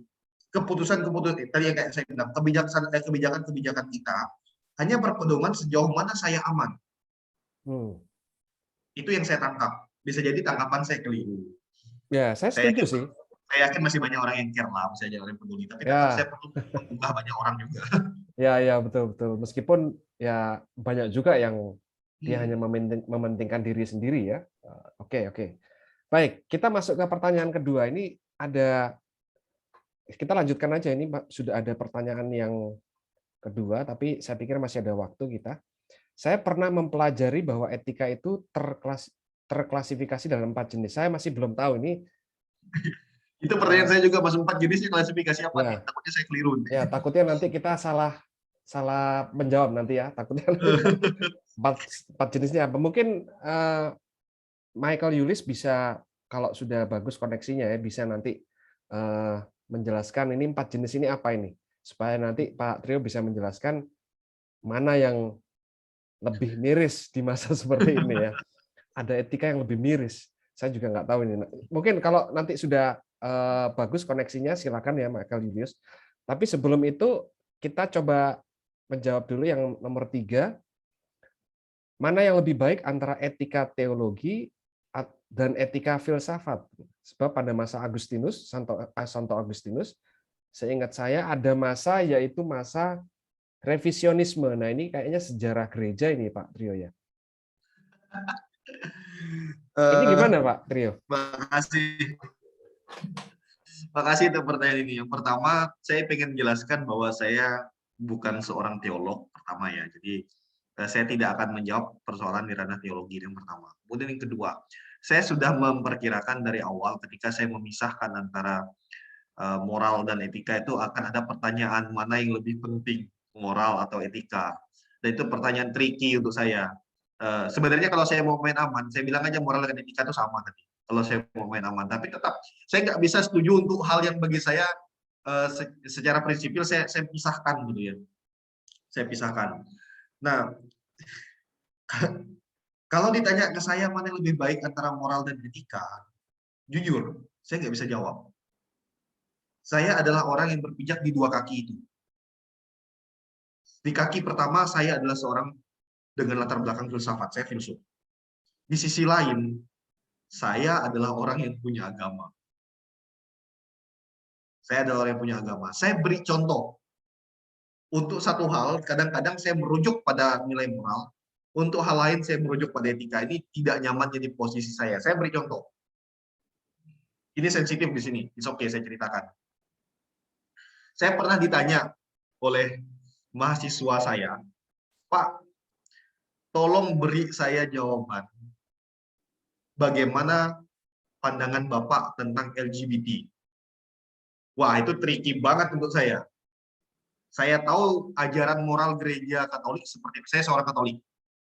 Saya tahu bagaimana ajaran moral gereja Katolik tentang LGBT. Tetapi di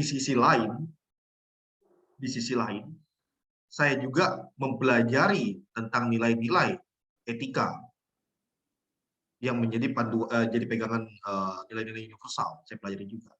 Tetapi untuk menjawab itu, pada akhirnya saya tetap mengatakan bahwa saya berpegangan pada moral, pada wilayah itu. Kalau pribadi nih, jadi ini bukan mewakili institusi di background saya ya, bukan mewakili institusi background saya, ini pribadi. Saya berpegangan pada penilaian moral. Itu contoh. Makanya saya bilang tidak ada yang lebih baik, tidak ada yang lebih buruk. Tidak ada yang lebih baik, tidak ada yang lebih buruk. Moral yang saya pelajari di gereja Katolik juga tetap menempatkan kelompok LGBT adalah sama kayak saya, sesama manusia, tetapi pada nilai-nilai tertentu ada hal yang tidak boleh dilanggar. Sebagai human being, kita sama pada wilayah itu ya. Makanya kemudian tadi sekali lagi ya, ini contoh bagaimana pertanyaanmu tentang mana yang lebih penting moral dan etika itu kemudian bagi saya juga nggak semudah itu untuk dipisahkan bahwa satu lebih baik dan satu tidak lebih baik. Nggak sehitam putih itu bagi saya. Pada titik tertentu ada wilayah di mana kemudian etika dengan moral itu bisa bergandengan, ada juga. Jadi itu jawaban saya. Mas Antono mungkin punya pandangan lebih tepat untuk 2 hal ini. Tapi saya akui tidak bisa dipisahkan bahwa mana lebih baik dan tidak lebih baik itu agak sulit bagi saya. Tetapi secara keilmuan, saya menempatkannya 2 hal itu pada porsi yang berbeda. Satu pada porsi wilayah filsafat, satu pada porsi wilayah teologi. Tetapi dalam wilayah praktikal seringkali keduanya beririsan. Itu Mas Antono. Ya, saya sepakat sih dengan Pak Trio. Saya juga menganggap bahwa etika teologi dan etika filsafat itu bisa dikatakan semacam 2 kaki ya. Atau mungkin bisa juga bahasanya semacam 2 sayap yang bisa menerbangkan kita ke angkasa gitu ya. Jadi tanpa ada etika teologi, etika filsafat juga pada akhirnya ya tidak bisa akan terbang, dia hanya bisa hidup di bumi saja gitu. Tapi kalau ada etika teologi, kita bisa terbang ke angkasa begitu ya. Saya jadi teringat ini Pak Tri, apa di dalam agama Islam itu juga banyak sekali ya ada beberapa ayat-ayat kitab suci yang menekankan pada kalau kita pikir ya, itu justru bisa mengajak manusia itu pada tindakan-tindakan kekerasan. Itu ada ayat-ayat seperti itu dalam kitab suci. Saya nggak tahu dalam Katolik ada nggak ya, dalam Bible ada nggak ya, ajakan-ajakan untuk bertindak keras begitu ya, bersikap kekerasan. Nah, ini kan sebenarnya juga etika teologi juga, etika teologi juga. Nah, lantas bagaimana nih?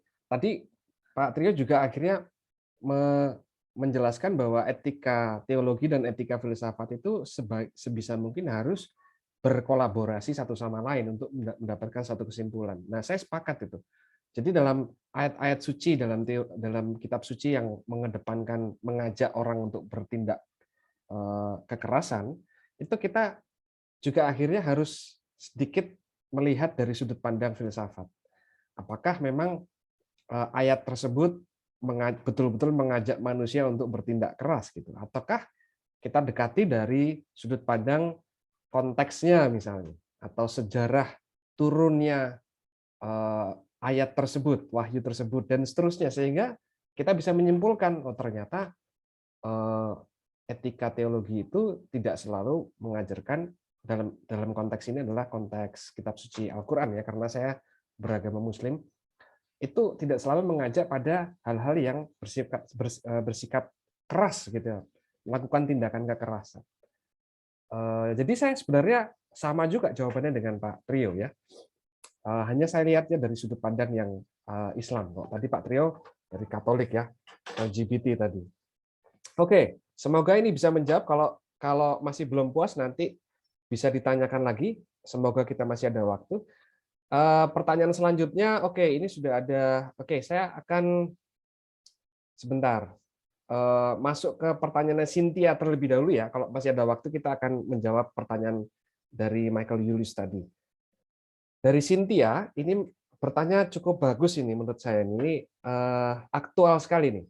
Selamat pagi Pak, saya mau bertanya, jika etika membawa manusia untuk hidup bersama, lalu pertanyaan saya dengan kondisi COVID saat ini, apabila ada keluarga, tetangga, atau teman yang positif COVID, bahkan meninggal, lalu kita tidak melayat, atau datang saat itu juga karena melihat situasi seperti ini ya, COVID-nya.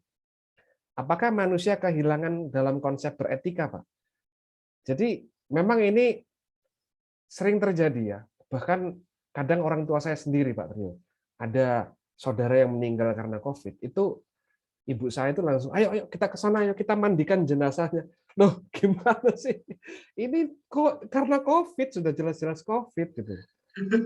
Nah, pertanyaan Cynthia, apakah kalau kita tidak melayat, tidak hadir, itu berarti kita tidak beretika? Silakan, Pak Trio. Ya, makasih nih, pertanyaannya sangat kontekstual bagi kita sekarang. Satu, hidup bersama itu dibangun bukan hanya pada satu tindakan. Ada banyak tindakan yang merupakan gambaran bahwa kita hidup bersama. Dalam konteks mereka yang positif, atau mereka yang isoman, atau bahkan mereka yang meninggal, kepedulian kita terhadap sesama kita tidak hanya ditunjukkan dengan cara bahwa ketika misalnya orang meninggal kita datang berkunjung. Justru kalau kita berkunjung itu menunjukkan ketidakpedulian kita. Bagi saya, mengapa kamu berkunjung pada orang yang COVID, kamu positif, lalu kamu bertemu orang lain, kamu menularkan pada orang lain. Kamu merugikan banyak orang jadinya. Itu menunjukkan ketidakpedulian. Lantas pertanyaannya, bagaimana menunjukkan kepedulian pada situasi seperti itu? Kepedulian itu masih bisa ditunjukkan lewat kamu telepon, kamu chat, kamu WA. Itu masih sangat bisa. Yang kedua, mungkin bagi mereka yang masih isoman, kamu bisa care dengan memberikan makanan. Kalau ada yang mereka kesulitan cari tabung oksigen, kamu bisa care dengan membantu mencari informasi di mana dapatkan tabung oksigen. Itulah esensi hidup bersama, bukan hanya diterjemahkan pada praktikal satu sisi ya. Tetapi dalam banyak sisi kita masih bisa sangat peduli. Masih bisa sangat peduli.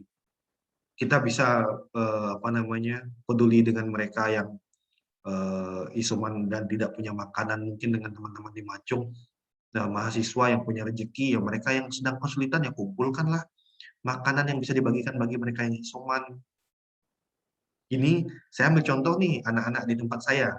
Ini anak-anak di sini anak-anak miskin, menengah ke bawah semua.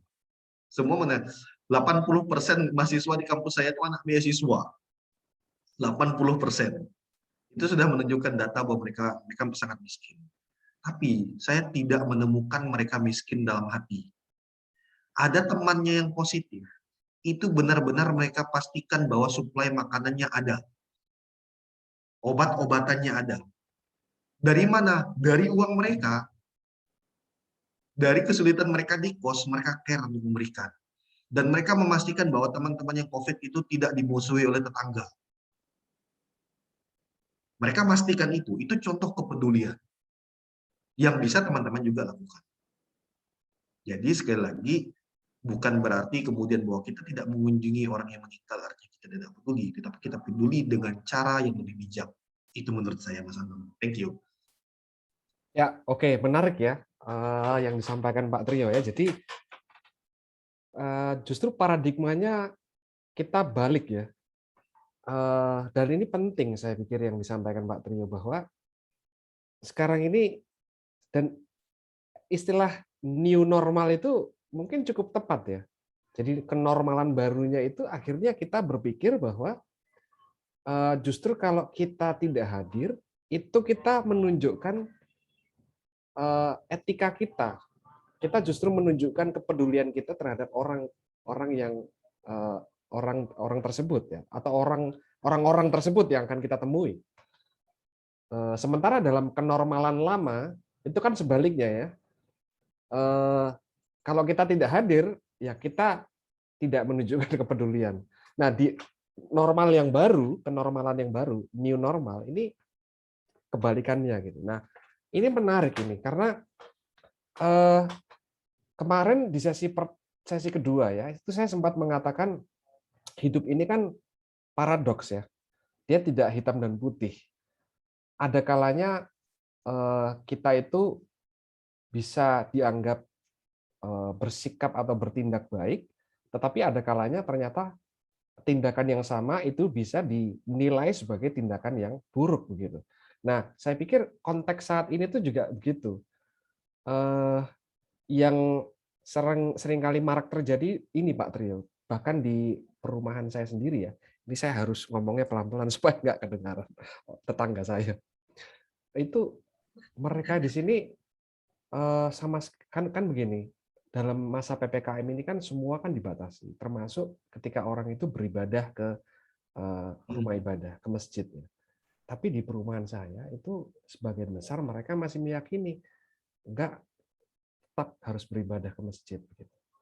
Nah, pola pikirnya masih dalam pola pikir yang kenormalan lama gitu. Jadi pola pikirnya masih, kalau yang benar kan begini loh, kalau saya beribadah di masjid itu justru saya bisa memunculkan risiko yang lebih besar untuk menyebarkan virus. Nah, ini yang tidak dimiliki oleh warga di sini gitu. Saya ngomongnya pelan-pelan ini supaya ya karena gini Mas Antono, orang tidak tahu esensi hidup bersama itu seperti apa. Hidup bersama itu kan soal kita menyelamatkan manusia, kemanusiaan. Yang menjadi poin kita adalah, kalau saya ngomong konteks hidup bersama adalah soal kemanusiaan. Artinya sejauh itu memperjuangkan hidup bersama, memperjuangkan nyawa, memperjuangkan kemanusiaan, cara-caranya bisa macam-macam. Kalau cara awal kita peduli dengan sesama itu artinya adalah kita bertemu, tapi ketika bertemu tuh sekarang itu menjadi ancaman bagi orang lain, ya jangan bertemu dulu. Poinnya kan kita menyelamatkan hidup manusia. Itu yang seringkali manusia abai. Yang menurut saya kita sangat abai sekali. Saya ingat di Juni 2020, ketika awal COVID masih belum populer seperti sekarang, Juni, Mei, Juni itu, saya ingat dengan baik. Saya memiliki gejala COVID pada saat itu. Pada awal bulan Mei, Juni di Kalimantan, siapa yang peduli dengan COVID, Mas? Tidak ada yang peduli di waktu itu. Tapi saya tahu pada saat itu saya punya gejala seperti itu. Indera penciuman hilang, saya demam. Apa yang saya lakukan? Saya putuskan tidak masuk kerja selama sebulan. Karena waktu itu saya belum tahu aturannya, 2 minggu kan nggak ngerti waktu itu ya. Sebulan saya tidak masuk kerja. Dan di rumah, kerjaan saya adalah istirahat. Dan ada satu orang yang membantu saya untuk berikan makanan, ngirimkan makanan. Nggak ada yang menyuruh pada saat itu. Tapi saya sadar bahwa kalau saya keluar, orang lain bisa kena. Itu contoh bahwa, oke, saya mau menyelamatkan nyawa orang dengan cara tidak bertemu. Contoh kecil ya. Itu yang mungkin cara pikirnya kita harus ubah juga. Memang seringkali gini Mas Antono, yang seringkali sulit nih, bukan hanya di Islam nih, di Katolik juga sama. Kadang-kadang itu namanya pergi ke gereja tuh masih pengen aku Tuhan, rasanya tidak bertemu kamu di gereja itu seakan-akan tidak bertemu kamu sama sekali. Iya, kalau mau bertemu dengan Tuhan di gereja, bantu sama-sama selesaikan dulu gitu loh. Selesaikan masalah ini sama-sama dulu. Kalau udah selesai, kita mau ke gereja setiap saat, setiap hari pun tidak ada yang larang. Sama kayak dulu gitu loh. Tapi ayo dong sama-sama bantu selesaikan ini dulu. Jangan egois pengen ke gereja tapi masalah nggak kelar-kelar. Itu yang mungkin bisa kita lihat. Thank you Mas. Ya, oke. Baik, menarik ini. Semakin panas juga ya pembahasannya. Kalau berhubungan dengan agama dan situasi kondisi terkini. Saya masuk ke pertanyaan dari Adam Lazuardi. Mengenai etika dalam menyebarkan informasi kepada masyarakat, bisa diobservasi mayoritas masih cenderung percaya hoax, ya, dan penulisan jurnalis yang kadang terkesan clickbait dan sebagian terkadang disinformasi. Nah, menurut Pak Trio, apa budaya seperti ini bisa dirubah dengan edukasi etika atau dibiarkan saja mengingat manusia mempunyai batasan untuk mengajarkan apa yang mereka sudah tidak bisa edukasi lagi?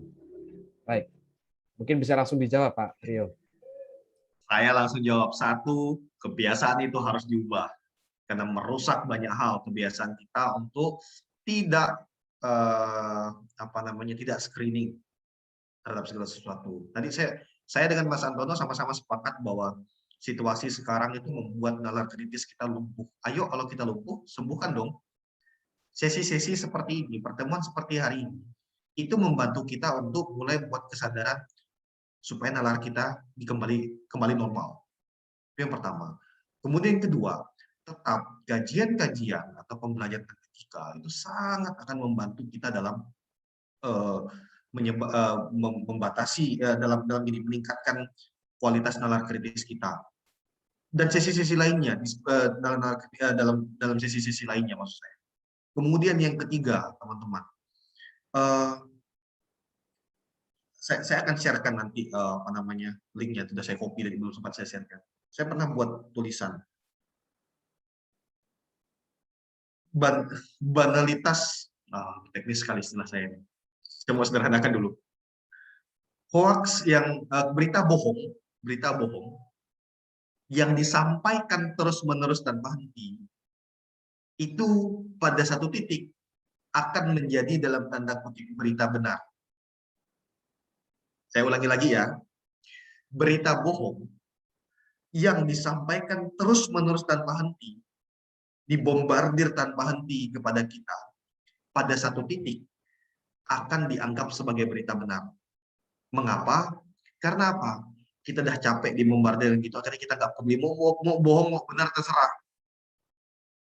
Kita nggak peduli lagi. Mau bohong, mau benar, terserah, masa bodoh.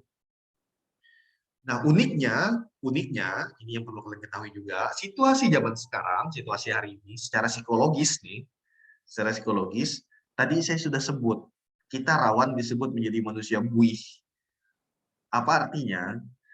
Berita hoax, berita bohong yang terus-menerus disampaikan, yang tidak kita saring, lalu kemudian masuk ke kelompok buih. Kelompok buih yang bersuara besar, bergerombolan besar, tapi sebenarnya isinya kosong. Itu akan rawan dipakai untuk kepentingan-kepentingan orang. Rawan sekali. Dan itu, by riset, sekarang menghampiri kelompok mahasiswa. By research, kelompok mahasiswa adalah kelompok buih baru. Makanya hati-hati kalian sebagai mahasiswa, kalau kalian tidak membangun nalar kritis kalian rawan untuk menjadi kelompok buih, yang sebenarnya kalian membantu orang untuk menyebarluaskan kebohongan, memiskinkan nalarnya juga. Itu rawan sekali untuk kita. Makanya kalau kalian tanya sama saya itu kelompok-kelompok misalnya yang demo-demo ke jalan-jalan itu kelompok apa? Banyak kan ya orang muda, mahasiswa. Kebanyakan yang emosionalnya tersentuh dengan satu dua hal, ya kemudian dipakai untuk A, untuk B, untuk C. Saya tahu demo gini, jangan salah mengartikan kalimat saya.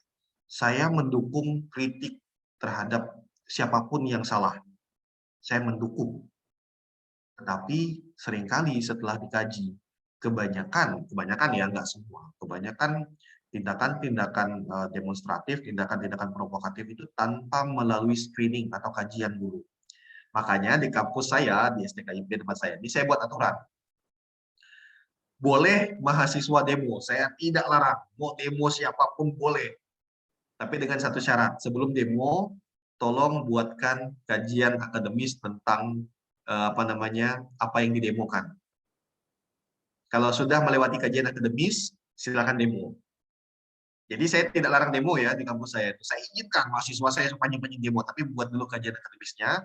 Setelah itu, baru ketemu saya, paparkan kajian akademismu. Kalau kami dari kampus tidak bisa memfasilitasi, silakan demo, atau pemerintah tidak bisa fasilitasi, silakan demo. Saya tidak larang. Itu merupakan cara saya di kampus ini untuk membantu mahasiswa gunakan nalar kritismu sebelum kamu jadi buih. Itu saja, terima kasih. Oke, baik. Ya, itu yang menjadi kekhawatiran kita bersama sepertinya Pak Trio. Di Macok itu juga seringkali kami menekankan, ya ada juga sih mahasiswa yang ikut berdemo ya. Tapi begitu mereka datang ke kampus, akhirnya kami tanya juga, ada nggak hasil risetmu tentang apa yang kamu demonstrasikan? Nggak ada ternyata. Begitu ditanya, kenapa kamu demo? Saya ingin nyari cewek, Pak. Wah, jadi motivasinya itu beda ternyata. Nah, ini yang tadi dikatakan Pak Trio, ternyata masih banyak generasi muda kita, bahkan kaum yang berpendidikan, berbentuk buih, gitu ya, berbentuk busa-busa yang tidak ada isinya. Gitu. Nah, ini penting sekali saya pikir untuk mahasiswa kita. Saya tadi barusan diingatkan oleh panitia waktu kita sedikit lagi, tapi ada satu pertanyaan lagi yang terakhir yang saya pikir perlu ditanggapi. Pertanyaan dari Julius tadi yang nomor 4. Yang nomor 4, bagaimana tanggapan Bapak? Apakah di Indonesia ini banyak elit politis dan oknum kesehatan yang mengcovidkan orang lain, ataukah memang murni angka COVID sebanyak itu? Nah, ini banyak orang terjebak juga ya dalam informasi-informasi yang wah ini di COVID kan begitu kan, wah ini rumah sakit meng-COVID kan ini, sehingga mereka akhirnya tidak menerapkan protokol kesehatan, tidak pakai masker dan seterusnya itu. Nah, saya pikir ini penting ya. Bagaimana kita melihat ini dari sudut pandang etika, Pak Trio? Silakan, Pak. Ya, thank you. Pertama, kalau kamu tanya sama saya, apakah ada kasus di mana pasien dibuat menderita COVID dan lain-lain dalam artian by data ya, dan kemudian treatmentnya dijadikan COVID, kalau kamu tanya sama saya, oh ada, karena buktinya masalahnya di berita dan kemudian klarifikasi dari pihak kepolisian juga itu ada. Makanya saya nggak bisa bilang kalau itu tidak ada, yang pertama. Kemudian yang kedua, apakah dengan ada perilaku seperti itu kemudian data COVID tentang sebanyak itu kemudian dianggap sebagai palsu? Hanya karena 1, 2, 3, 4 kasus, 100 kasus misalnya, anggaplah seperti itu, kemudian seluruh sistem dianggap kacau. Itu nggak fair menurut saya. Hanya karena satu hal, kemudian kita mengadili seluruhnya, itu nggak fair. Itu yang pertama harus dilihat juga. Yang ketiga, saya hanya bergerak dari hitungan logika aja lah, logika sederhana. COVID itu virus yang sangat mudah untuk menyebar dari satu orang kepada orang lain. Itu by research itu terbukti. Itu aja. Itu pertama harus kita sepakati ya. By research, COVID itu adalah virus yang dengan mudah menular dari satu orang kepada orang yang lainnya. By research. Jadi kalau misalnya kamu tanya sama saya, apakah riset benar atau enggak, paling tidak para ilmuwan menyepakati itu. Para ilmuwan, mereka yang memang bergerak di bidang itu. Kalau by research saja sudah dikatakan COVID sangat mudah menular, lalu dengan karakter orang Indonesia yang sangat senang cangkruan dan kopi-kopi bareng, nyantai kerumunan bareng. Kalau kamu tanya sama saya apakah data itu benar atau salah, jawaban saya data itu salah. Salahnya apa? Harusnya lebih banyak. Harusnya lebih banyak. Data yang sampai dipresentasikan ke kita setiap hari, kalau menurut saya harusnya lebih banyak.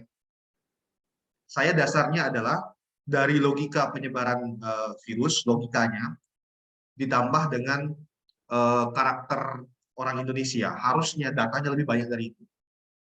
Makanya saya bilang, kalau kamu tanya sama saya data itu salah atau enggak, menurut saya salah. Salahnya bukan lebih kurang, tapi harusnya lebih banyak dari itu. Kalau menurut saya. Karena menurut saya itu datanya harusnya lebih banyak. Karena itu, kita harusnya lebih makin care satu sama yang dengan yang lainnya. Harusnya. Kita harus lebih care. Kalau kalian tanya sama saya ya, apakah kemudian tidak ada orang yang mendompleng, menunggangi kebijakan-kebijakan tentang COVID ini? Pasti ada. Orang-orang culas itu di mana-mana ada. Orang yang mengambil keuntungan dari COVID itu pasti ada. Tetapi kalau kita hanya berpedoman pada orang-orang culas itu, lalu kemudian abai dengan yang lainnya, ya sama saja dengan kita membunuh semuanya. Itu yang saya bilang tadi. Hanya karena satu hal, bukan berarti seluruh sistem kacau. Hanya karena satu hal, bukan berarti segala sesuatu tuh kemudian kita abaikan. Justru kalau kita abaikan, kita nggak ada bedanya dengan mereka yang menunggangi pandemi ini. Nggak ada bedanya.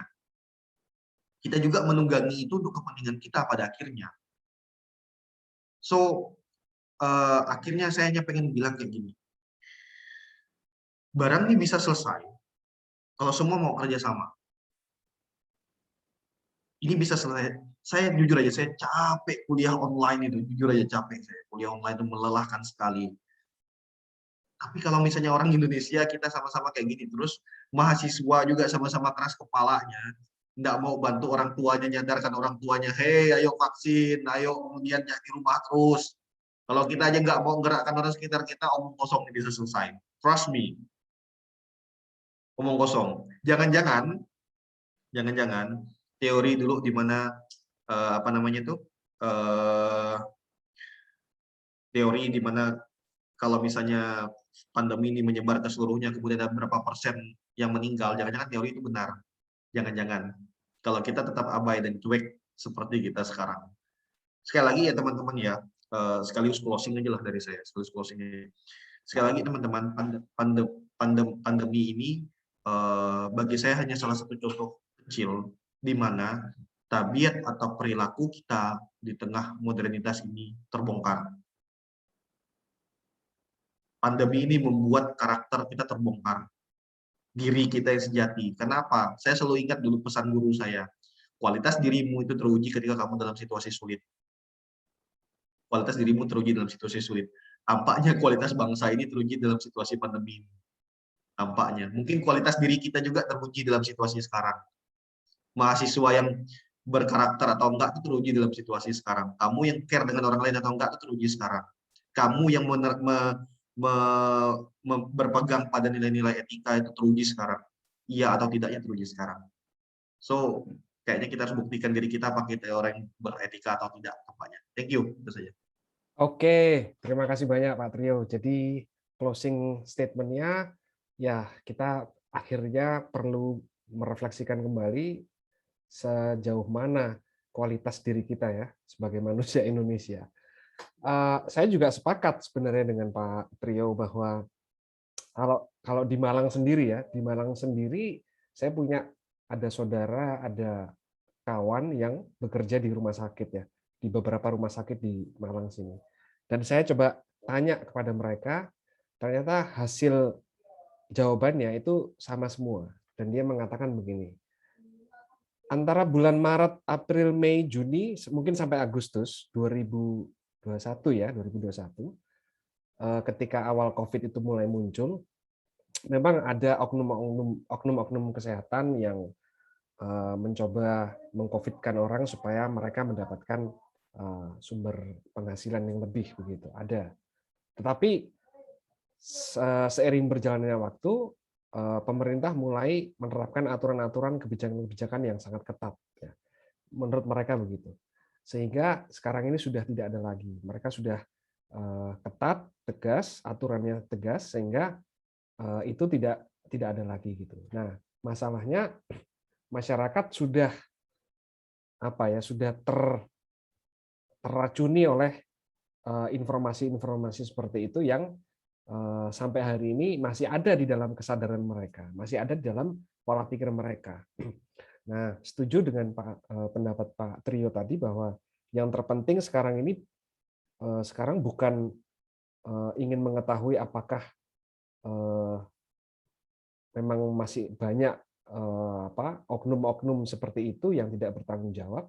Yang terpenting sekarang ini lebih pada bagaimana sikap kita beretika pada lingkungan terdekat kita. Gitu. Itu saya pikir yang lebih penting, yang tadi ditekankan oleh Pak Trio. Nah, kemudian untuk menyimpulkan kegiatan kita pada sesi ketiga hari ini, ternyata saya mempelajari apa yang disampaikan oleh Pak Trio tadi. Salah satu hakikat dari etika itu ternyata bahwa etika itu tidak melihat pada diri sendiri. Oke, dia bermula pada refleksi ya. Bermula pada refleksi, melihat, mencari tahu, mengkritisi diri sendiri. Tetapi yang lebih penting, etika itu ternyata mencoba untuk memperhatikan orang lain. Jadi bukan memperhatikan diri sendiri, tapi justru memperhatikan kemaslahatan orang lain. Jadi etika itu, saya nggak tahu, Pak Trio setuju nggak ini?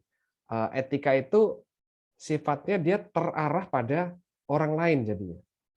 Dia saya cenderung setuju dengan itu. Memang ada orang lain kemudian melihat etika adalah persoalan personal ya, dalam arti kelompok eksistensialis kan seperti itu. Tetapi saya lebih cenderung etika itu soal bonum comuni, soal kebersamaan, soal hidup dengan orang lain. Saya di wilayah itu. Ya, saya membaca dari awal sampai akhir ini kok, tapi tidak disebutkan secara eksplisit oleh Pak Trio, tapi saya bisa menebak. Wah, ini etikanya ini salah satu esensinya etikanya itu adalah bahwa kita bertindak baik itu semata untuk orang lain sebenarnya. Saling menolong, mempedulikan orang lain dan seterusnya itu. Yang memang pertama-tama diawali dari diri sendiri, betul ya. Dari diri sendiri dan keluarnya itu kepada orang lain, kemaslahatan orang lain. Dan saya sepakat sekali itu. Itu memang saya pikir konsep etika yang tepat ya. Oke, saya ingin berterima kasih kepada Pak Trio atas ilmu yang sudah dibagikan kepada kami. Juga berterima kasih yang sebesar-besarnya kepada Pak Trio atas waktu yang sudah diberikan ya, tenaga dan waktu yang sudah diberikan. Mungkin hanya itu yang bisa kami berikan untuk saat ini, karena ini juga nggak mungkin kita menyerahkan semacam souvenir gitu.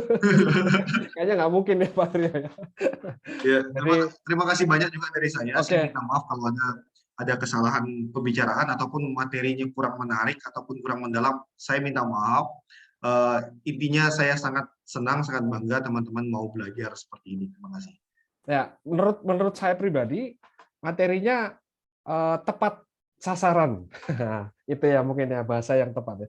Materinya tepat sasaran dan ini bisa nanti diperdalam oleh mahasiswa masing-masing. Jadi nanti setelah ini kita akan bergabung pada kelompok masing-masing, breakout room, kelompok masing-masing untuk berdiskusi didampingi oleh pendamping masing-masing untuk memperdalam dari materi yang sudah diberikan Pak Trio. Oke, baik. Sekali lagi saya ucapkan terima kasih atas ilmu dan waktunya yang diberikan Pak Trio. Terima kasih. Saya izin pamit ya. Oke. Ya, sehat selalu semuanya. Pak Trio. Terima kasih semuanya. Salam untuk teman-teman Betang Filsafat. Ya, terima kasih. Selamat siang semuanya. Selamat siang.